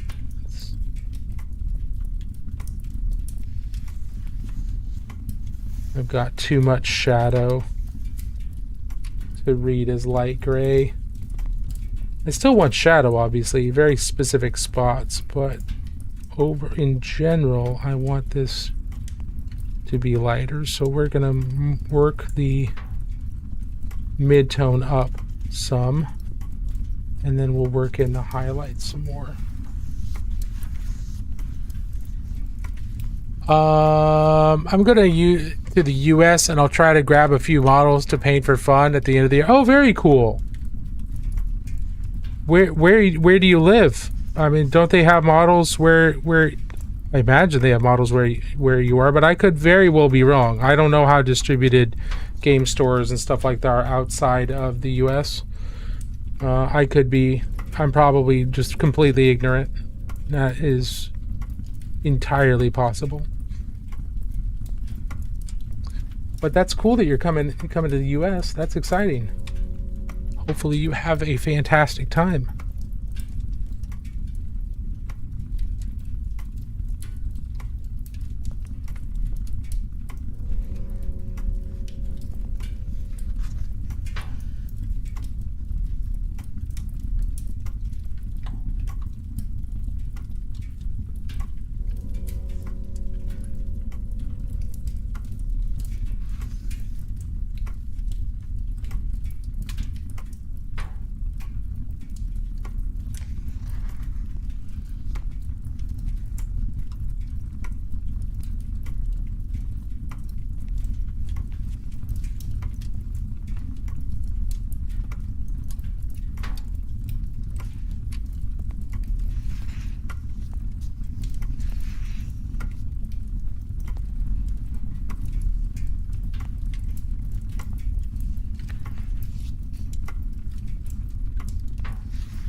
I'm from Brazil. GW doesn't send models here, unfortunately. Oh, okay. Thank you so much. That's exciting.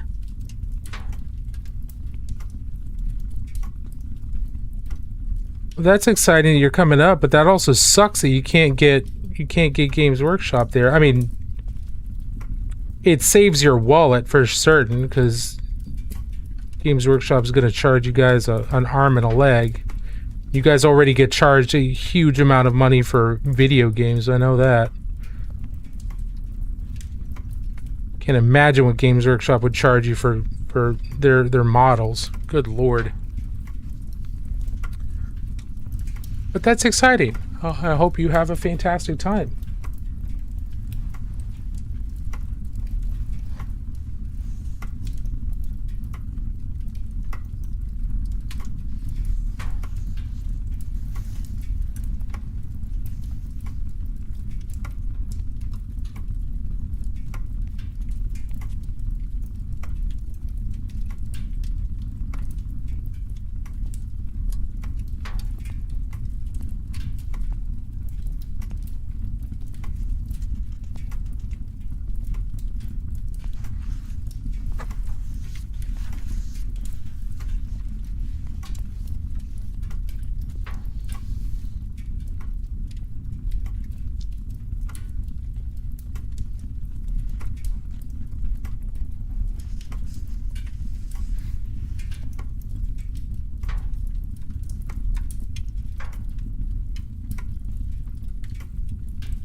I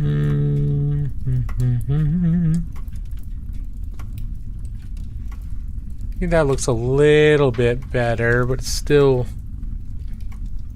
reading weird to me.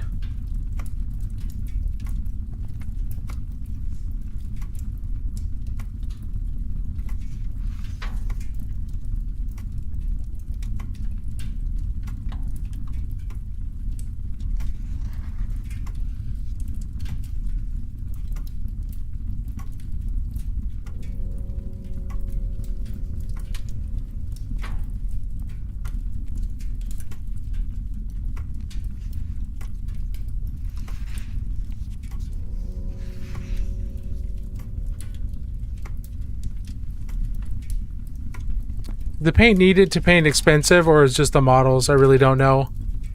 You can use just about any acrylic paints. It's going to be easier with hobby paints, and they can be kind of expensive.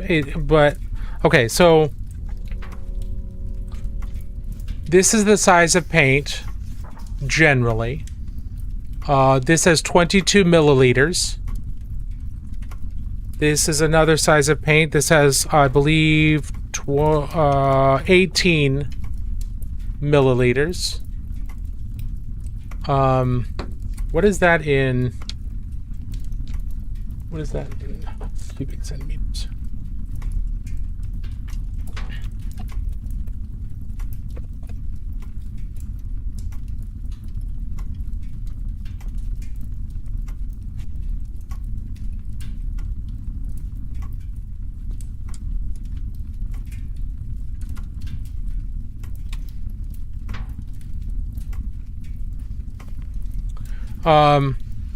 But something like this has cost $5 USD.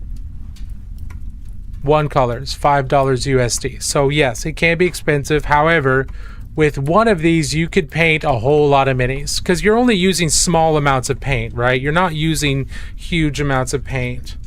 You can see I've got maybe like 1 or 2 drops here. Same thing. I'm using really small amounts of paint. So one bottle will last you a long time, but yes, it can be expensive. No, you don't have to. You do not have to. Any water-based acrylics will work. So Vallejo will work. Pro Acryl, Army Painter, those will all work. You can also use just standard acrylic paints from the art store. Just standard paints. You might have to work with them a little bit more. It might be more difficult because they're more transparent. But you can still use them. It's maybe not as easy, and that's okay. There's nothing wrong with that. You definitely don't have to use these. You can use any. There are people who paint miniatures with just oil paints, like paints you use for canvas painting. Like, there are people who paint miniatures with those. Now, I don't, because I don't want to learn. I don't want to have to learn a new type of paint. But I know plenty of people who paint with oils. It takes a long time to dry, but yeah, you definitely do not have to use GW's paints by any means.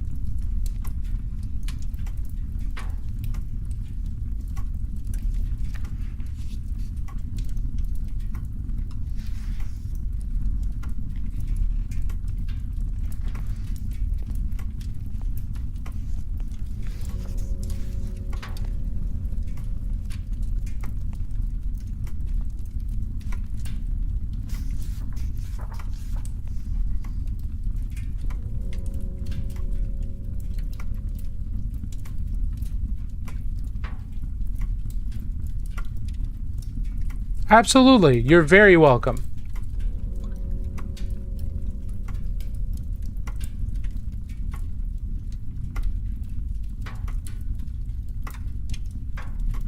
Okay. There's still so much to do.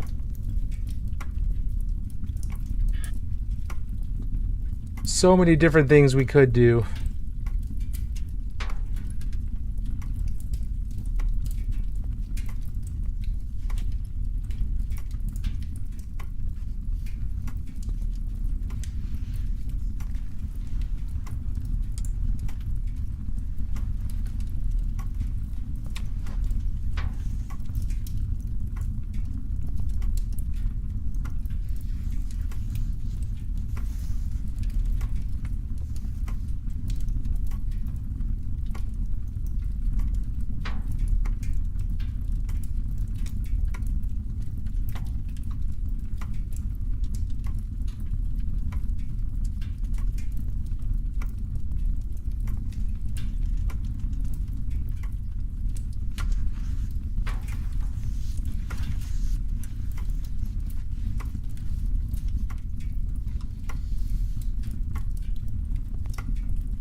We drank the blood of some people, but the people want drugs.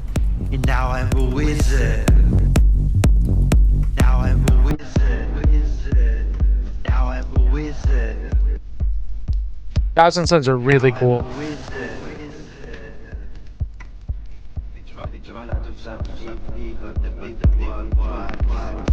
Now I'm a wizard. Now I'm a wizard. Now I'm a wizard. Now I'm a wizard. Now I'm a wizard. Project Magic, how are you doing? Good to see you. Long time no see indeed. Welcome on back. Good to see you. What have you been up to?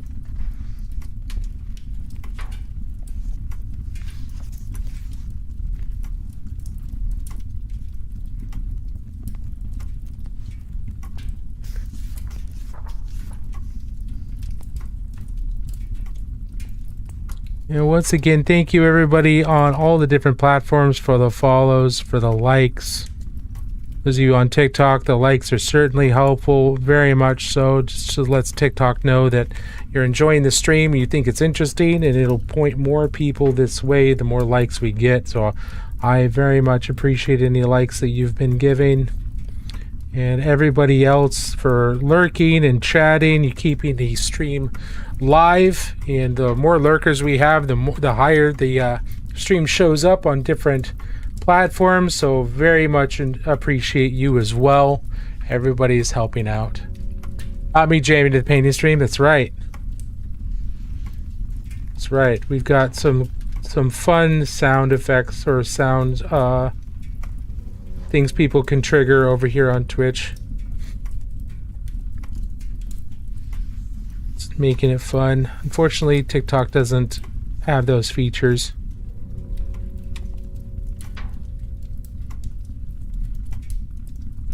So you guys can bask in them being triggered by other people.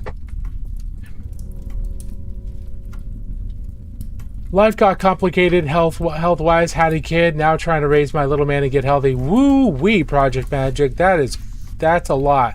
Well, I'm glad you're back.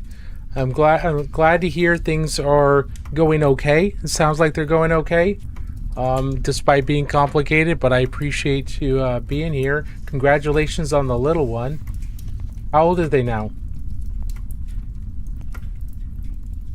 How long ago was the little one? Did the little one come into the world? That's super exciting.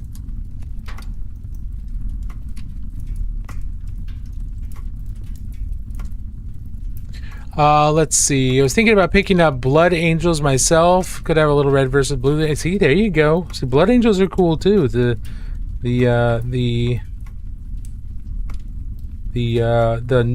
non-vampire Space Marines. They're totally not vampires by any means. How dare you? How dare you insinuate that they're vampires? They just have an insatiable lust for blood that they actually do satiate and distract themselves by doing like art and other things like that, which is awesome and poetic and very, very cool. Very, very tragic and gorgeous.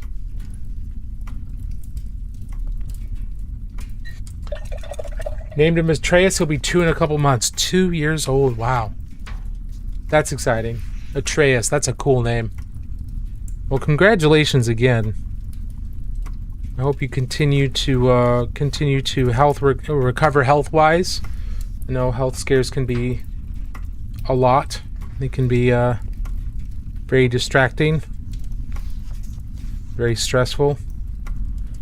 So I wish you all the best on that continued journey. So that can be a long road to recovery. If Blood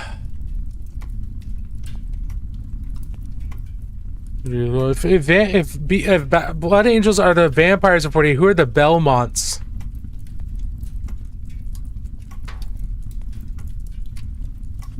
See, I don't know. I don't think it's Castlevania type vampires. I think who would be the Belmonts? Maybe the Inquisition, because they're always watching the Space Marines and monitoring them. Though it's very difficult for them to do anything about the Space Marines, because the Space Marines don't really answer to the Inquisition unless they decide to. So maybe the Inquisition? Because the Inquisition have to move heaven and earth to try and take out the Blood Angels.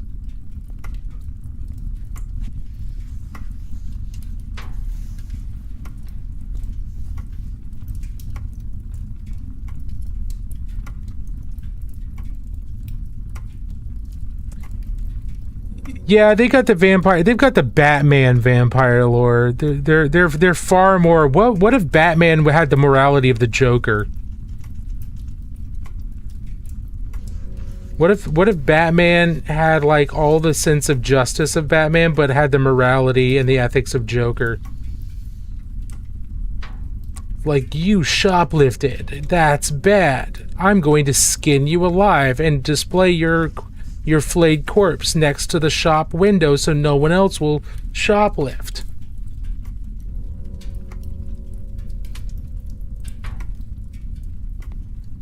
And then I'm going to wear your skin as a trophy, showing other people that I'm willing to skin you for shoplifting.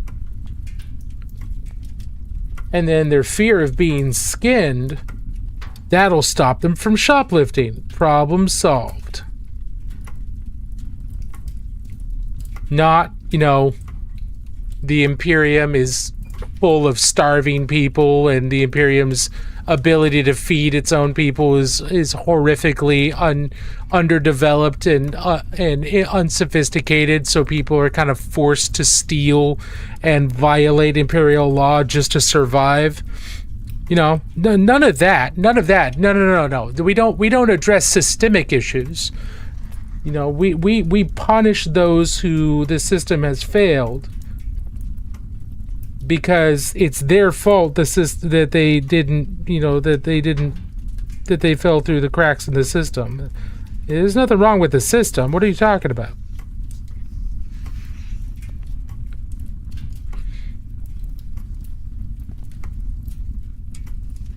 So like IRL, yeah. Carnage with the Cape, yeah. So like IRL, yes, yeah. Yeah, JJ, how are you doing, man? Good to see you. Hope you're doing well.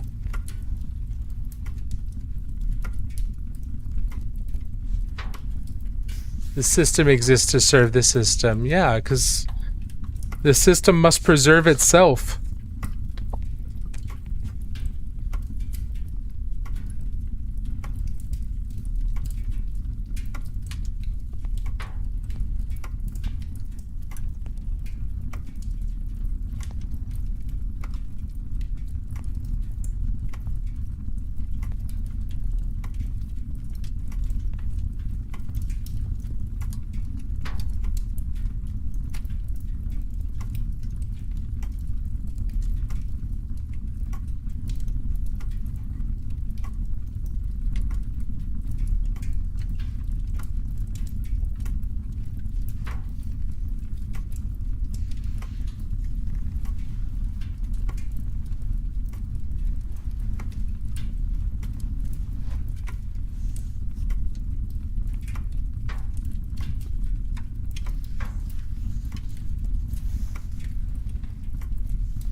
What's the most cost-effective way to start painting 40K?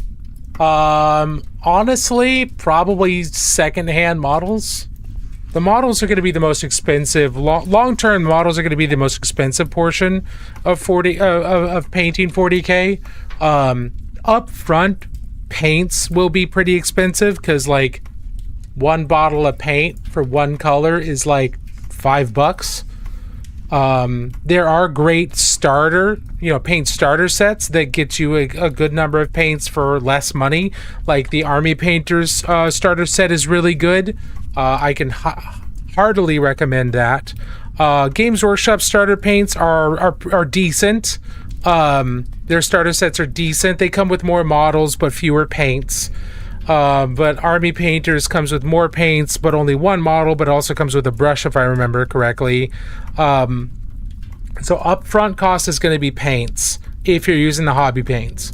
But for models, I'd say the secondhand market, like eBay, Craigslist. If your local store has any like consignment sales, you could go on to mindtaker.org. That's a consignment store up in Camas, Washington, about 45 minutes north of me. They sell all over the world, and it's all secondhand miniatures, and you can get some pretty good deals there.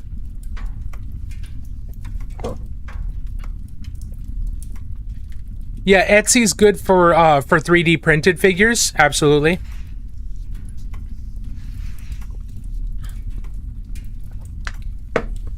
Doing good, man. Work has been crazy lately. It really messed with my ability to catch streams for a while. Hoping to be back in more again now. Awesome. Well, I'm glad to hear that. I'm sorry to hear work has been so crazy, but hopefully that's been a decent crazy, not an entirely negative crazy. But it's good to see you, man. We missed you at Adepticon. I don't think I saw you there. You weren't at last Adepticon, were you? Was I don't think I saw you. I could be misremembering.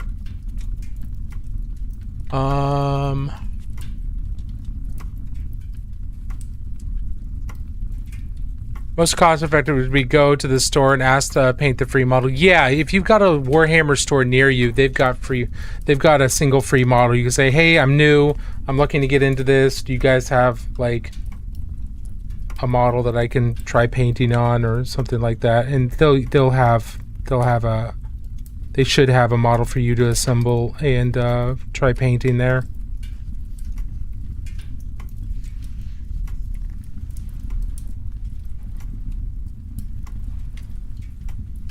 It's one of the things, man. They're like drug dealers. The first hit is free.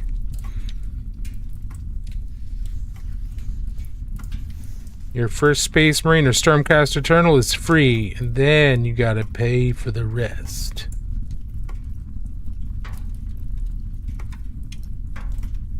Hey, Stu Minis, good morning. How are you? Welcome on in. I hope you're doing well.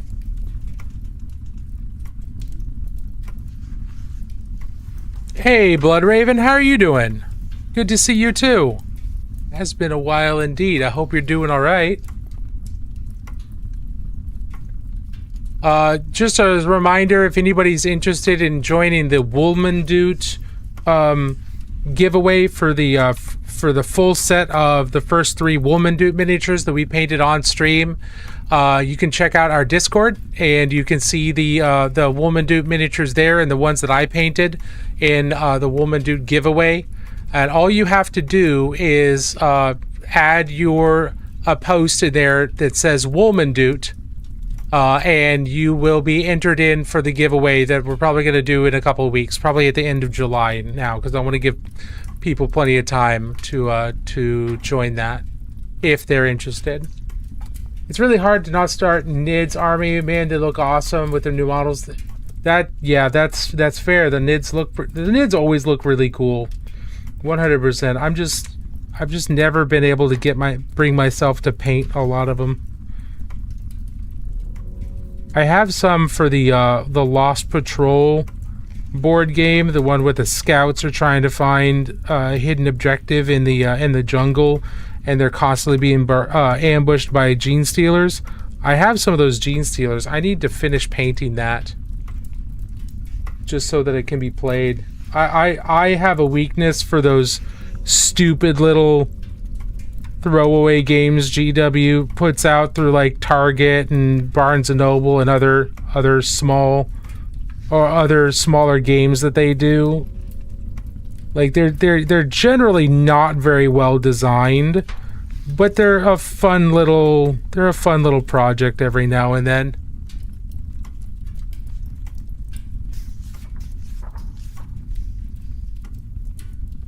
New to the stream, but overheard the new.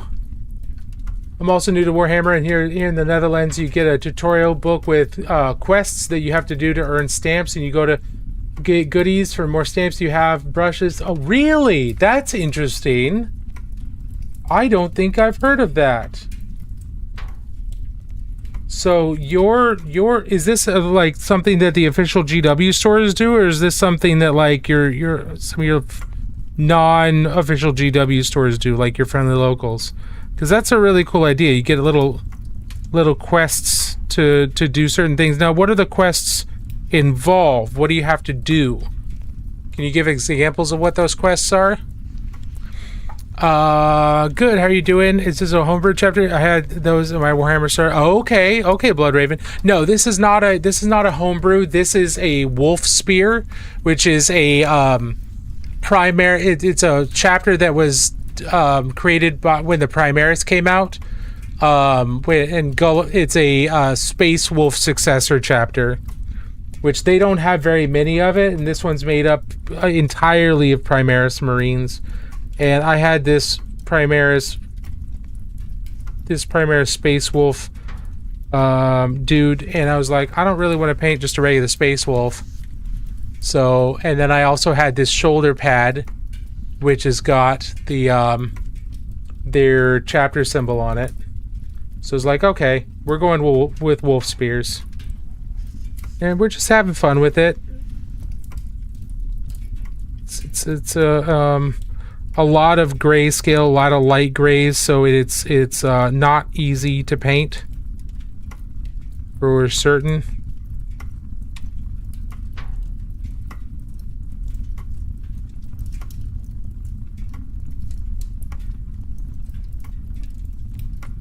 So I'm not good at grayscales. I'm not good at, I don't feel very confident in blending grayscale paints, just grays. So we're doing okay. We're doing okay with it. I'm liking how it's ending up, but it's still a lot. Still challenging. That's what you want. You want to be challenged every now and then, right? Yeah, Warhammer Store, the quest is like paint your first mini or get a warlord character and play a tutorial match in the store with an employee, those kinds of quests. Oh, okay, very cool. That's very cool, Stu. That's awesome. You kill it as always, Jews. Hey, thank you, JJ. Appreciate that. Looking good. Oh, also the mini, too. Haha, thank you, Project Magic. Appreciate you. Stop. Stop. Let's see. It's pretty late here now, and I need a little sleep. So have a nice one, brother. Hey, Ramos, thanks for hanging out. Have a fantastic sleep. Oh, I know they don't have that much successor chapters, but I'm getting into the Flesh Tears. Oh, very cool. The Emperor Protects, indeed. Or does he? Heresy! Heresy!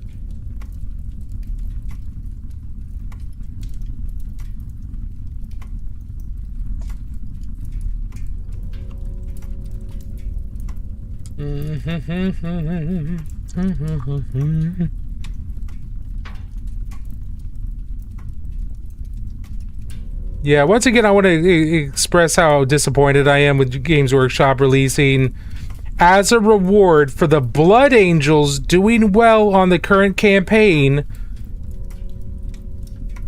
and doing so well that GW said, hey, we'll release a new Space Marine character for the Blood Angels doing really well, the Imperium doing well in the campaign, and they release another Ultramarine. What the heck? They release an Ultramarine? Why? Give the Blood Angels their due. Why does Games Workshop hate Blood Angels? What do I think of the Night Lords? I think the Night Lords are pretty cool. They're okay, so conceptually, the vast majority of the Space Marines are really cool. Like, don't get me wrong. But I will point out that the Night Lords are Batman with the morality of the Joker. That's who they are. And while they're really cool, they're just a bunch of edgelords who are needlessly cruel just because they can be, and they feel completely justified by it because we're protecting the law and order. In reality, they're the example I used before talking about them. Yeah, the Batman Who Laughs. Yeah, that's basically who they are, who will skin you for shoplifting as a warning to other potential shoplifters. I used that example earlier, but that's what. Hey, Revless, how are you doing? Good to see you too. My chapters, Crimson Fists, were hard done by. That is true. I'm almost done painting my first model and can't wait to have my army complete. That's awesome. Which army are you doing, Stu? Yeah, Crimson Fist. Oh, Project Magic. Where did I put it? Someone was asking about Crimson Fist earlier, and I got to show this off, so I'm going to show it off again. La da da da da. Oh, Crimson Fists, the OG cover art, Marines.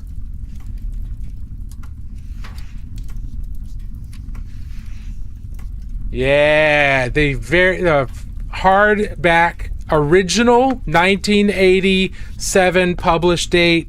This is not one of the reprints.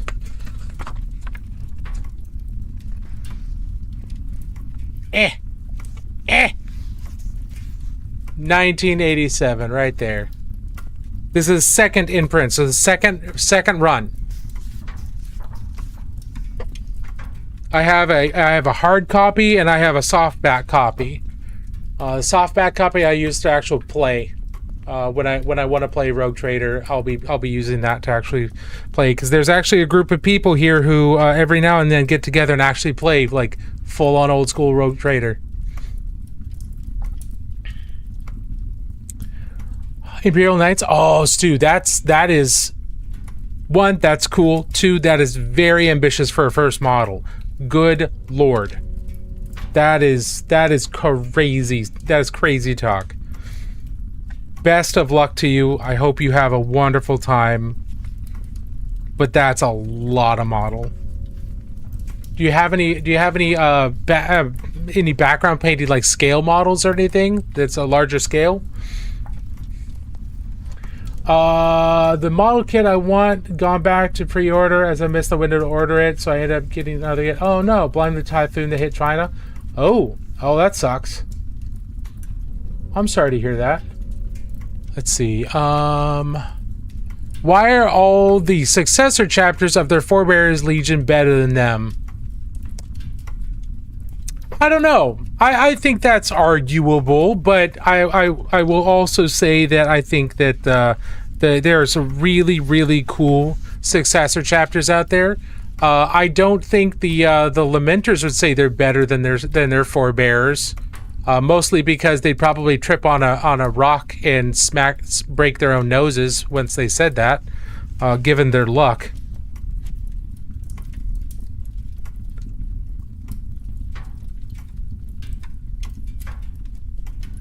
The Lamenters tend to have bad luck. Really, really, really, really, really, really, really, really, really, really, really bad luck.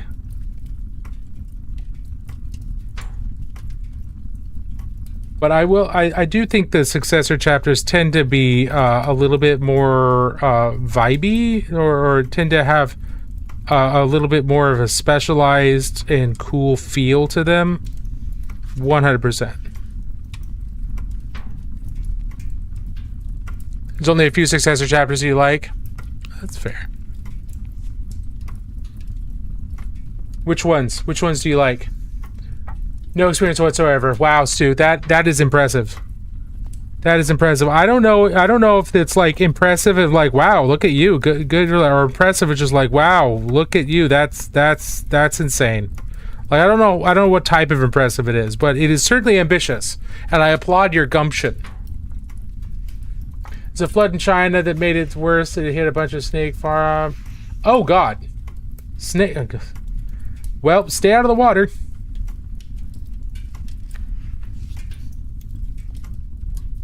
Apparently, a typhoon hit China and flooded a bunch of areas, and also flooded snake farms. And so now there are snakes in the water all over certain areas of China, which is stay out of the water.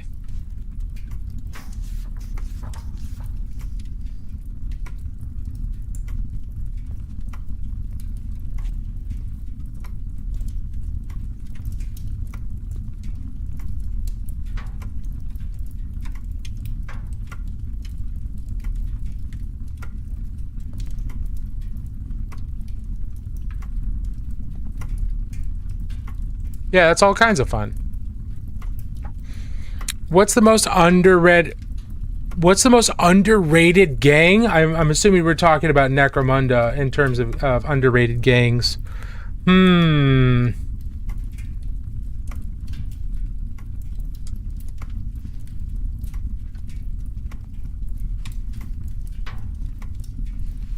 Underrated.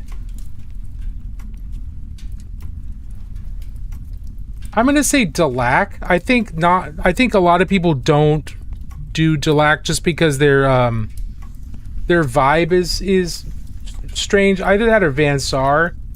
Vansar have the really high tech and everything, but they're also like continually self-poisoning themselves with their technology. And I do think that a lot of people that play, that at least were used to old Necromunda, don't really feel great about a lot of Vansar just because of how high in technology Vansar is now. Like, they've got cyber suits and things like that, and skyboard riders and things like that. The general tech level, sophistication of the tech level in modern Necromunda versus old Necromunda, like old editions of Necromunda, is much higher now.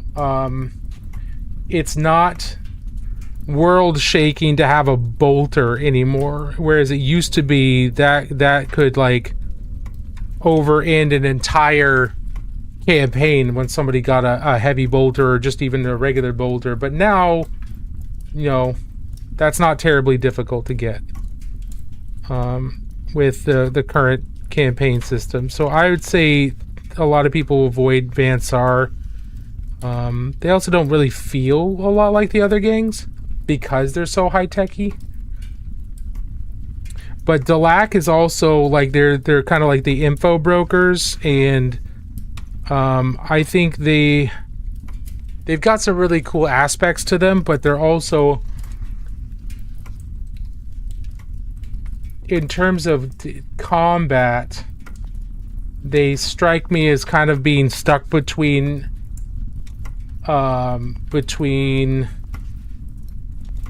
Escher and Orlok in some ways. They've got lots of guns, but they've also got lots of like stilettos and poison and things like that. So it's kind of like they're in between those two. So I don't know. Hi, it's good to have you.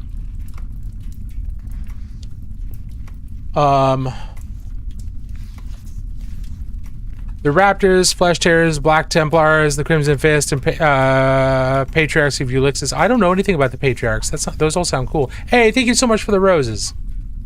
Thank you, thank you.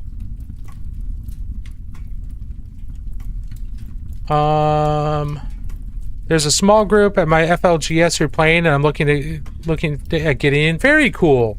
Glug glug thirsty boy. I will drink some. Thank you, Project Magic. Now, if we're talking about underrated in terms of like the gameplay and stuff, I don't know how popular they are, but I'd say Genestealer cults, Chaos Helots, those are two fairly underrepresented, usually, especially Genestealer cults. And then also,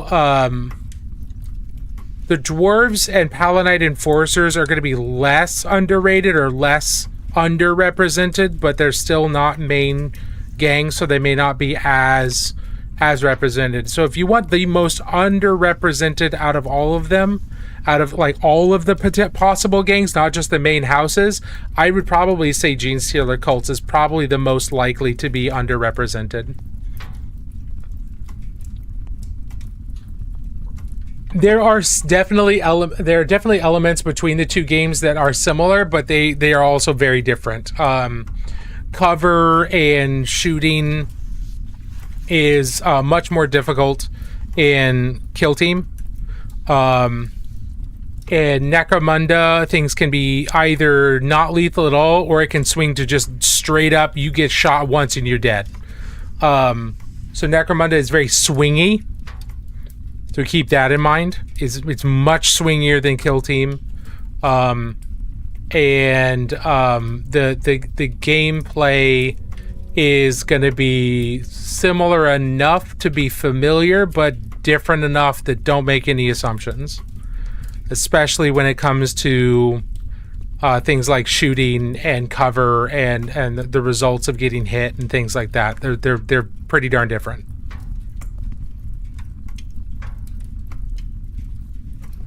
Okay, I'm gonna snooze the ad so we don't get sucked into a set of ads here. But this is where we are right now. We've had a lot of good progress. Honestly, did the arms really helped to refine a whole lot of other areas? Did the leather? We got the helmet. I want to work on the helmet a little bit more. Obviously, the eyes need to be glowy, so we need to work on that. The gold for the chest, we need to work on that. Need to do this arm as well, and then obviously the weapons and the backpack and the black areas. Need to highlight them and keep them black. So we still got more. We still got ways to go. Still got more to do, but we made a lot of good progress tonight. Had a lot of really good questions. Thank you all for all of your fantastic questions. Appreciate it. The Patriarchs of Elixis are an Ultramarine successor chapter. Her mainly in the Honor Guard. Oh, okay, very cool. Who are the greasiest of gangs, like the Wood Elves of Blood Bowl greasy gang?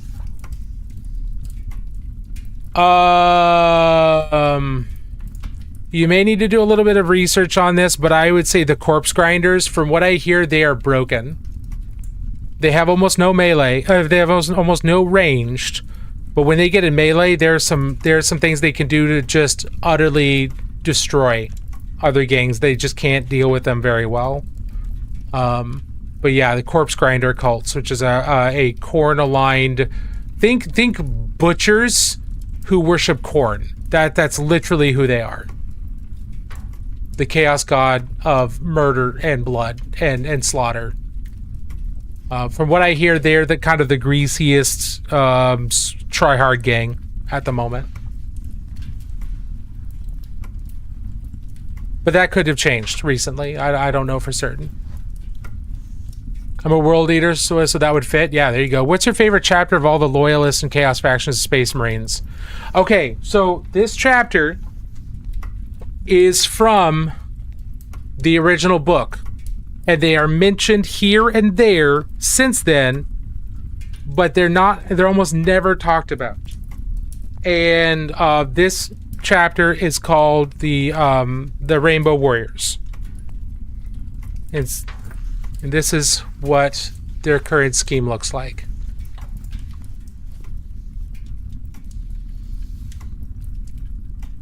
Yeah, remember before I was talking about how the GW, all the Citadel guys were like 1980s UK punk kids. They made a lot of like political stuff. The Rainbow Warriors were most likely named after a Greenpeace ship called the Rainbow Warrior that was torpedoed by the French government.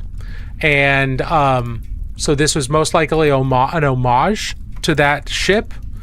But people have taken it upon themselves to interpret the Rainbow Warriors in several different ways, either being kind of Aztec inspired or related to the Rainbow Bridge between Midheim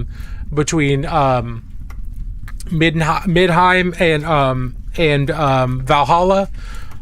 There's also the idea of the Rainbow Bridge between here and the afterlife, found in certain mythos. So there's a bunch of different ways people have taken them. But this is my favorite Loyalist chapter, is the Rainbow Warriors. And I've painted a whole bunch of them, and I continue to work on painting more and more of them. My goal is to, right now, my current goal is to paint one lieutenant in each mark of power armor as a Rainbow Warrior. So the current project is this Mark III lieutenant in power armor. He's the current project. But I also have a Mark II lieutenant in power armor. Mark II power armor. I have a Mark IV lieutenant as well. And then I have a Mark 10. Those are the ones that are in the works. But I have all of the other marks of power armor converted. So we've got a Mark 7 lieutenant here. He's just base coated. What else we got? We've got our Mark 8 lieutenant.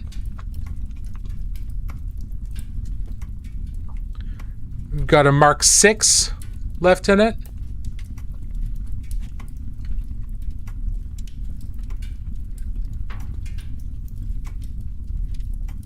Where did he go? I've got a Mark 5. I don't know where he is at the moment. But I've also painted Chibi Space Marine as a Rainbow Warrior. And a Duck Marine as a Rainbow Warrior.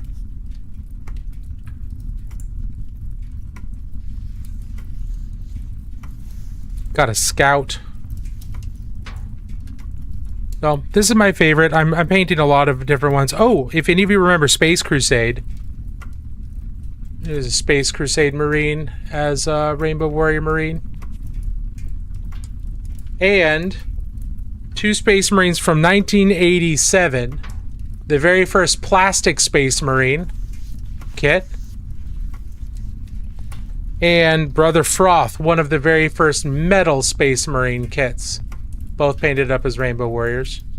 So I've got a lot of them and continue to work on them, but that's my favorite Space Marine chapter. Now, if we're talking about the Space Marines that are talked about a lot of the time, that are still talked about, I like the Ultramarines, but I also like the Word Bearers a lot. I'm a big Word Bearers fan. If we're talking about Chaos Marines, you should make an army for the Rainbow Warriors. I might. Really, I have very little interest in playing 40k anymore. I like the world, I like the models, I just have zero interest in playing the game. The smaller scale games, I certainly play those, but I have very little interest in playing proper 40k. So I have very little interest in painting up an entire army. Oh, the ads went off again. Shoot. Rainbow Road from Mario Kart, that's a fair call out. Alright, sorry I missed all y'all. All your comments over there. And we're in an ad break right now. What's your least favorite faction? Least favorite faction?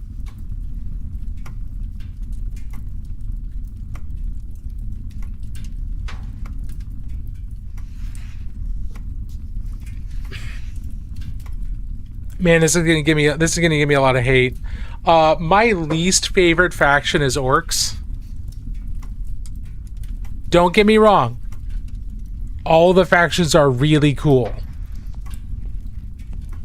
I just don't really like the Orcs much.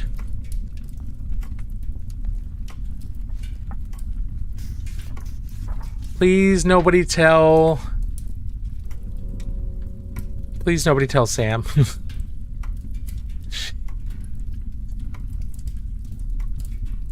You agree. Tau, a lot of people don't like Tau. I don't love the Tau, but the Tau have the Kroot, and I really like the Kroot, and I really like the Vespits. So I like both of those quite a bit. So the Tau kind of have to get rolled in. But yeah, I'm just not a massive fan of Orcs. They're cool, don't get me wrong. All of the factions are cool. It's just out of all of them, I think the Orcs are the ones I like the least. But that doesn't mean I dislike any of them. It's just they're at the bottom of the ones that I do like. Yeah, War Boss Matt Sam's gonna kill me. He's never gonna talk to me ever again.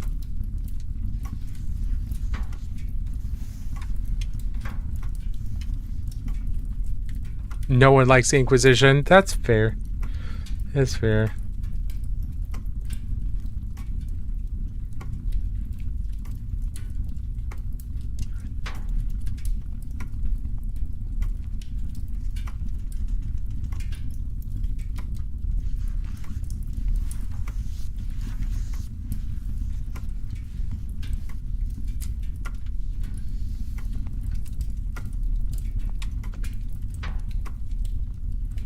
And welcome back, ad people.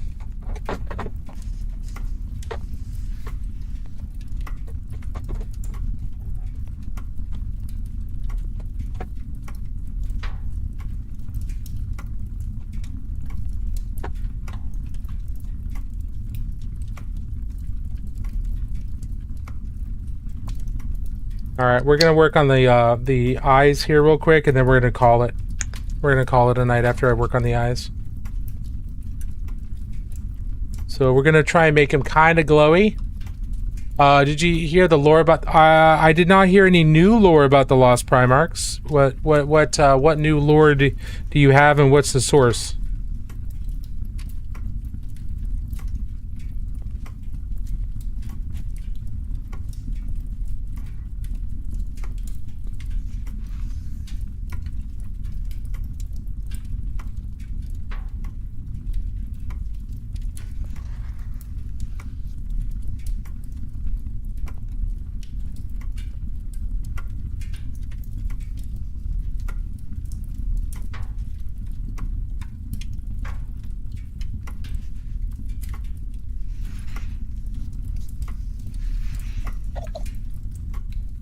We did a dark red, we did a light red, now we're doing an orange, and then last we're gonna have a drop of yellow for kind of the hottest point of the glow.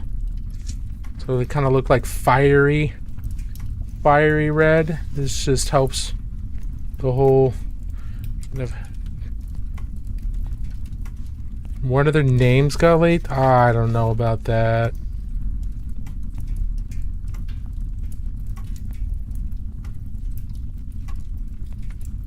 The idea that Games Workshop would reveal the Lost Primarchs and what happened to them is really hard for me to believe. I mean, if they do, that's fine. It's their world. They can do whatever they want. Like, I didn't have any problem with the female Custodes. I wouldn't have any problem with female Space Marines, although they said that can't be done. They put their foot down on that. But talking about the Lost Primarchs being lost and so secretive, and then just to give it away and talk about them afterwards, that's such a massive switch. But if they do, they do.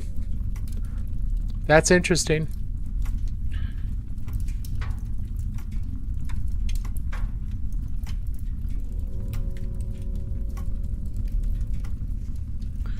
We're gonna let this. We're gonna do this yellow again here. Because keep in mind when you're. Yeah, it's a new ultra. God, yeah.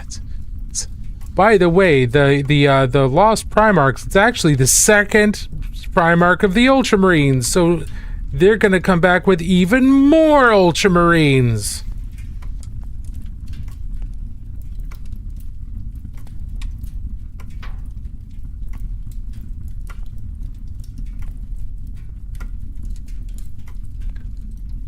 That'd be pretty funny.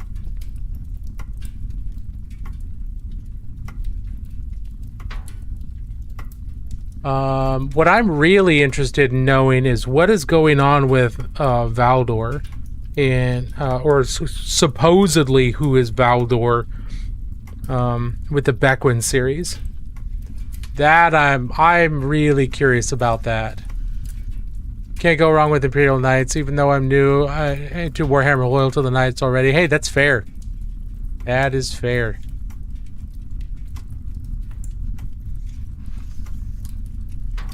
Watch. What are the one that's the one, if they announce the Lost Primarchs and what happened to them? One of them is Gulliman's sister. I would laugh so hard. So many people would lose their minds, and I think it would be hilarious. Just like, oh yeah, no, one of the Lost Primarchs was Gulliman's sister.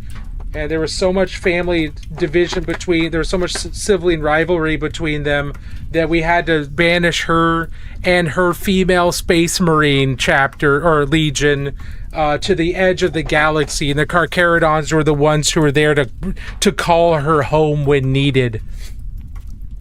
I would lose my shit. I would think that is so funny. Fully embrace that, because that's just funny. I think that'd be amazing.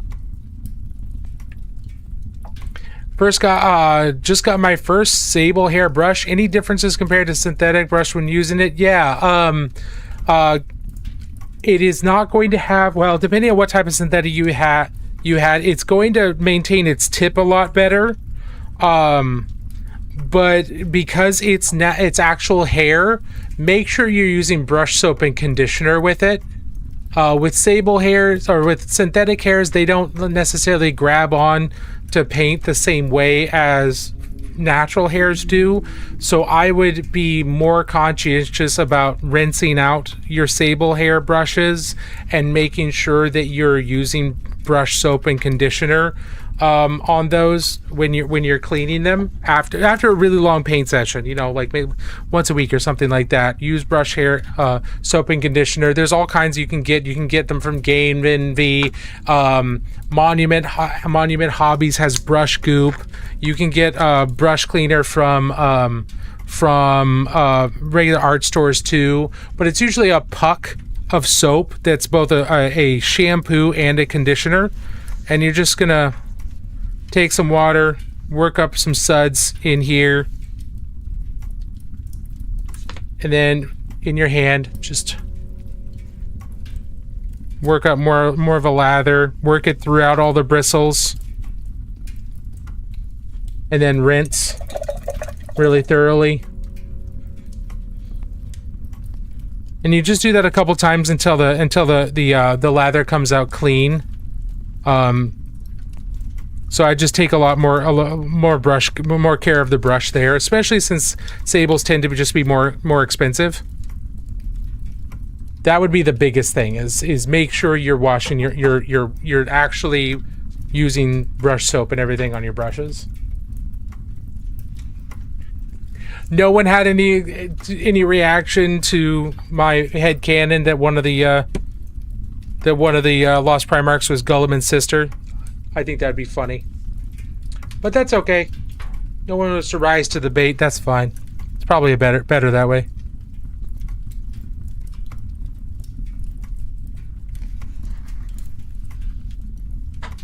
Yes, it was bait.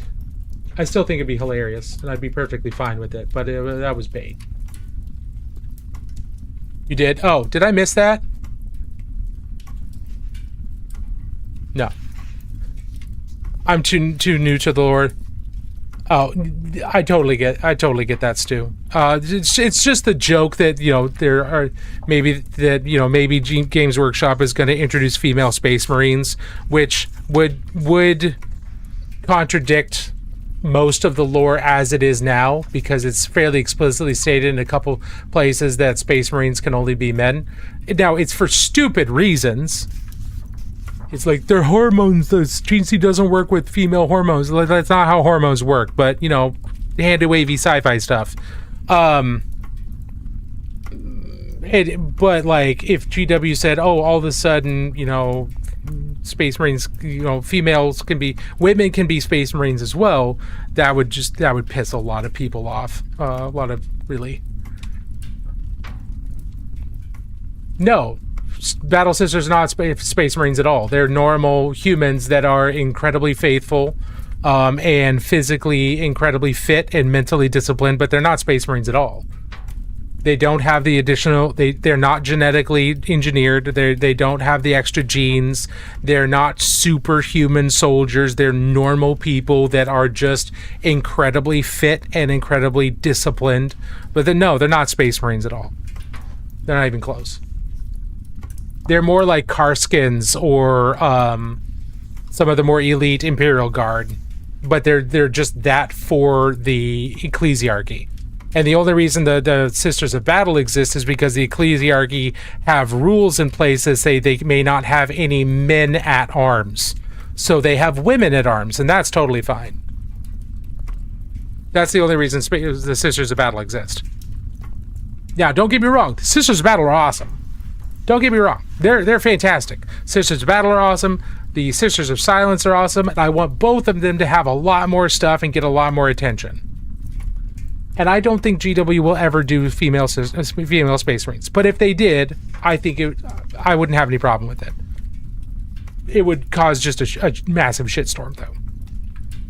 But I don't think they will. And I would love to see, more Sisters of Battle stuff, and especially more Sisters of Silence, because they have 1, maybe 2 model kits. And all the custodies have all these massive numbers of model kits now, and the Sisters of Silence have been completely ignored. I think that's ridiculous. They should have a lot more. Should people paint their own minis or have whatever they want to do? Whatever they want to do, whatever works for them the best. There's nothing wrong with having someone else paint your army if you don't have time, or if you don't want to develop the skill or devote the time to it, because it does take a long time. Even if you're painting at a basic level, it takes time, and some people just don't have that. And if they have the money to do that, then great, that's fine. There's nothing wrong with that. If they did, I'd like them to be very distinct from Sisters of Battle. I agree. Yes, 100%, Riley. I completely agree with you. With a certain detachment, I can take a group of them with me along with my knights, and I will. Oh, yeah, absolutely. No, the Sisters of Silence are completely hard done by. I think they need to have so much more expansion to their line, because it's ridiculous that they are such an iconic unit with so much art.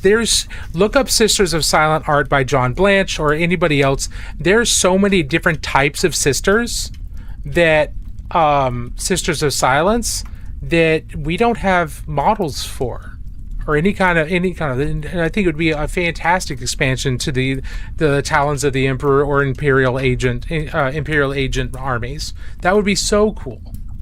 All right, guys, we are way over time. I am exhausted. Thank you so much for hanging out tonight. I really appreciate that. You look like a great value brand, Kratos. Well, thank you. Thank you very much. I appreciate that, Trent. Thank you. I'm totally okay with that. Kratos was kind of a dick for a little while, and then he grew and had a child, and I feel I feel good with that. I'm okay with that. Have a good night, brother. Thank you. No problem, Pop. Appreciate that. All right, everybody. Have a wonderful rest of your night. Thank you so much for hanging out tonight. We got a lot of work done on our little Space Marine, a little plastic army man. I hope you have a wonderful rest of your week. Do the thing that keeps you sane, whatever that is. As long as it's not hurting somebody else, do the thing that keeps you sane. Nobody's going to watch out for your mental health if you don't watch out for your mental health. And we will be back on Friday at 6 p.m. Pacific Standard Time. We will be doing a community spotlight at that time. So if you want to show off what you've been working on, hop in the Discord, post pictures of what you've been working on. We'd love to take a look at those on Friday. And if you want feedback, you can ask for feedback. Otherwise, we're just going to tell you what we like about what you've done and give you a lot of encouragement. And just kind of show you off to everybody else. So between now and then, make sure you take that time. And remember that painting is good for the soul. Have a good night, everybody.